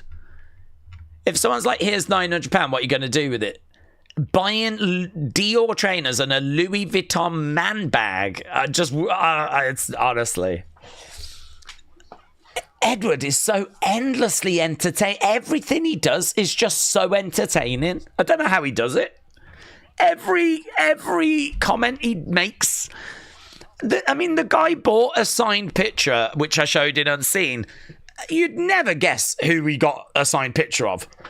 I mean, you could sit there for flipping months guessing away. You wouldn't... It's amazing. And then he comes on and he's like, yeah, I've just spent 900 on Dior trainers and a Louis Vuitton man bag. You're like, what? What is this life that you're leading? He sent in a video the other day. He had half a red painted wall behind him, and apparently he knocked the paint over, got frustrated, and broke his paintbrush. And these are the 3 most recent interactions I've had with him. Endlessly entertaining, young man. Endlessly entertaining. If ever someone in this community needed a reality show, I think it would be Edwards. Right now we got Tiffany getting up to her feet, getting dragged back down again. Jared, good night, buds. Right now we've got Tiffany down. Imagine the amount of wrestling figures you could buy with that, said Joel. Yeah, well, how much are they? Like £20 for an elite figure? About that in Smith's. You can get some on sale, but let's say £20. So you'd get 5 for 100. So if you wanted, you'd get what, 45 elite figures, is it? 45 full price new boxed figures for 900. But you could probably find like older ones on eBay for like half that. I reckon, with sale, And, you know, I reckon you could probably get about 70. I reckon you could probably get 70. 65, 70 with, like, some being in the sale. That's a serious collection, isn't it? If you've got, like, 65, 70 figures. But instead, no, Dior trainers and a Louis Vuitton man bag. It's great. I'm so grateful that Edward's in our community. Spinebuster, never change, Edwards. Don't you ever change. I need the content. Big boot there by Becky. Becky going up, the man is in there, collides into Jade. It's a hard task, isn't it, getting the crowd to root against Becky, but the crowd are playing along. Getting the crowd to boo Becky and cheer Jade is, that's tricky. Collides into Becky right now. We got Jade charging in again. Elbow kick coming in, but it was a bit loose. It was a bit loose. Jade has got Becky up on her shoulders. 1, 2. Becky kicks out. Becky kicks out. Becky is down. Nia on the outsides. Daze, the Cena Mania 41 Funko I pre-ordered has now been delayed. Oh, really? The crowd are olaying away. Ole, ole, ole, ole, ole, ole, ole. Becky going to the outside. Nia is the legal woman. Nia collides into Jade. Jade goes down. Sent on there by Nia, dragging Jade over to the corner. Nia going up. Jade grabbing her though. Jade looking for a power bomb. Tag mates. Here's Tiffy time. Boom, connects. Big splash there by Jade. 2, 3, and she gets the pin and the win. And we've still got time. Oh, I was not expecting this match to end so quick. What's going down? Kids, what's this about? The hell's this about? Oh my god, now we got credits! So Becky basically ended up walking out. Now we've got Jade and Tiffany just giving each other evils. Jade's in the ring, applauding the fans. Oh, here we go, backstage. So Cena's backstage, don't forget. Logan. I just heard from Brock. Oh, big right hand there by Logan. John gets knocked out. Nick Aldis just said, wow. But Nick Aldis was like an accomplice there. Big right hand there from Logan. Interesting, isn't it? How he just went, I just heard from Brock Lesnar. The crowd went, oh. And boom. So that was Logan's master plan. Just punch him in the face. Genius. Genius. What a genius plan. Sucker punch John at some point. Well, there we go.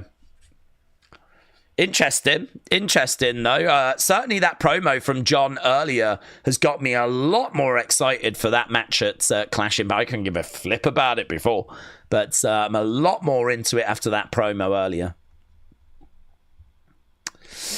I'm proud to be Irish, said Dylan. Oh yeah, I mean the fans were fantastic. The fans were fantastic, and honestly, one of the best shows that we've seen for quite a while. I think not only did the fans bring an energy, but also I think that we had just really good creative here as well. I mean, it was nothing mind-blowing, but it was tight. It was tight. It felt like a really tight show. Nothing outstayed its welcome. Everything felt watchable. Loads of little talking points that kept me engaged. And yeah, I totally on boards. Brock getting a mention right at the very end is interesting. This person said John carried SmackDown. I think he could have carried SmackDown a little bit. But he did carry it. It's a little bit like what we were saying about the Bloodline, about how the Bloodline was carrying like SmackDown. You take the Bloodline out of SmackDown from a few years ago, and I think the SmackDowns back in 2023 would have been a bit like, oh, not sure. But they're still seen as good shows because the Bloodline, you know, was doing great work. Sometimes you just need the top end of your card to do some carrying, honestly. I think that this was solid. I think Becky added fantastically to the show. I think the crowd were fantastic on the show. And Cena, yes, did a lot of heavy lifting tonight. I'm thinking it's like a 7, said AB. It was really good.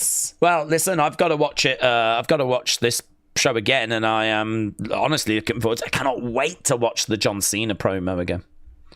I'm actively looking forward to that. Edward said, I've sent you a video. It's proof that I've got the Dior shoes. Not everyone believes me. I thought that I would send you proof. Where did you send it? Did you send it on X? Here you go. Guys, all you flipping haters out there, yeah?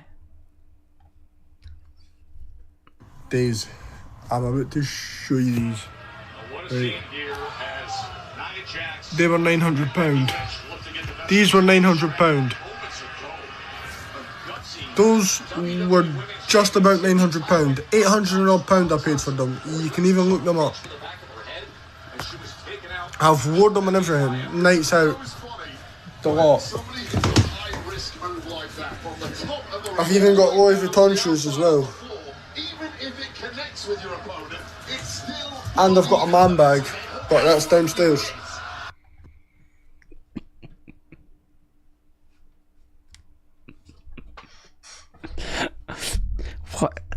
Why is he always shirtless? Why is he always shirtless? Why is this guy always shirtless? Do you know, instead of spending £900 on shoes, how about you buy some shirts? How about you get some shirts? How about you buy some clothes? You look like someone that is having to skimp on clothing so that you can afford shoes. And when is it ever acceptable to say the line, my man bag is downstairs? When is that ever acceptable? Why is that a thing right now that you've decided to record and publicly share on this platform?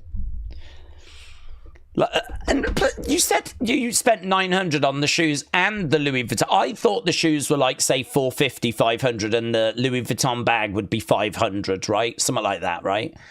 Are you saying you spent nearly all of the $900 on those shoes that you then wore out and they seem to have some... Oh, there's scuff marks on them. What's this here? So you've actually wore these shoes out and got them, like, a little scuffed up of you. Those shoes, these shoes are nearly $900. You're telling me these shoes are nearly $900 for them, for those? Do they help you to fly? The flip? I would not, no offense, I would not give them a second look. I don't even recognize the CD on the side of it. I mean, it's just not a world that I exist in, so to me, it would not mean anything, but that is crazy. I actually had more respect when I hadn't seen this video. Because first of all, in my mind, you was wearing a shirt.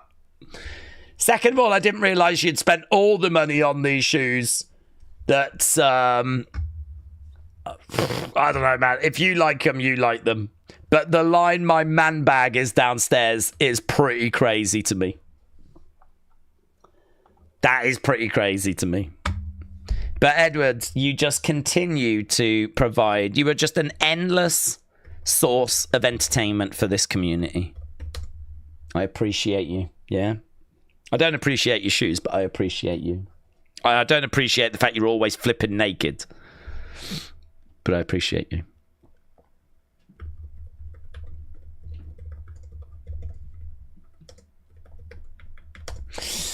£900 for trainers and 0 other clothes, said Leanne. I know. Mr. Bone said, I need to work on my video so I can get roasted by Daze. The thing is, I'm not even trying to do it. But how can you not comment when someone sends in a video like that? He had to know that comments would be made when he sent that video in. I think he borderline lives for it, to be honest. I think he flipping loves it when we rip apart what is sent in. He must do, because he keeps doing it. You can't send in a video to me with you not wearing a shirt talking about your man bag being downstairs and expect me to sit here and go, well, there we go, guys. Nothing to comment about there, is there? Nothing to comment about. That all checks out. Look, the guy's still going. He can't flipping let it go. He can't let it go. Look, yes, I paid $8.60. I know, but that's not something to be proud of. That's the point. We believe you. We just don't think it was a very good financial decision. It's not that we're sitting... not once have I sat here and gone, I don't believe that you spent that money on those shoes. Not once have I said that, right? But I don't understand why you thought it was a good investment, a good decision. I mean, I don't think these go up in value, do they? I think you can resell them and get some of your money back, but I don't know after you've wore them several times out that you're going to get your money back out of them. It's a lot of money. It's a lot of money. That's like a lot of money. That would cover like rent and like some bills for some people out there. Well, it would have covered my rent and some of my bills for a month when I was living in Southampton. So... do you know what I mean? And you've spent it on some trainers that have got the letters CD on the side. Do you know what I mean? And I don't know if you've heard, but CDs are out of fashion at the moment. The kids are more into vinyl. It needs to say LP. Then there would be more on trend.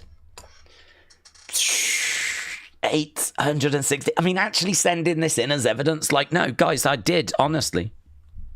It's like, yeah, but it's more like, should you? We're not questioning did you. We're questioning should you. Wild.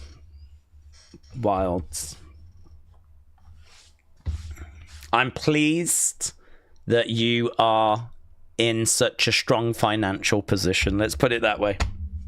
I have not been successful enough in life where I can buy a man bag. And certainly not a Louis Vuitton one. So, Edward, shout out to you. It's Kat said, I want to see the receipts. You can go in the DMs on that one. I ain't showing off receipts. My interest in this has long since expired. Benny said, this ending of the stream has got my eyes melting from horror. It's got all of our eyes melting from horror. Listen. If ever you find yourself in a situation in this world where you're like, I just don't know what to do. If ever you are in that situation, I don't know where to turn. I don't know what to do. This is hard. Life is hard. And you're lost. You're unsure. You just don't know what to do. Please, in that moment, say to yourself, this is bad, but at least I'm never going to make a decision as stupid as spending 800 and something dollars on some trainers and buying a Louis Vuitton man bag when I clearly can't afford clothes, right? So even in your darkest time, just know You're never going to sink as low as where Edward is right now, right? You're never going to get to that level.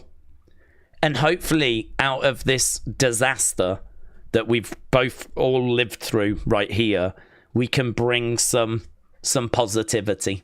And I think that's where we find it. I think that's where we find it. I think you can sit there knowing that whatever decision you're faced with, you will never make a decision as bad as some of the decisions that Edward has recently made. And on that bombshell, yeah, on that note, on that cheery tone, as a way of just lifting up the community a little bit there, I think it's time we walk away and call it quits. So thanks a lot for joining us. Appreciate the support, and I will see you again next time. Wow, in less than an hour. Bye for now.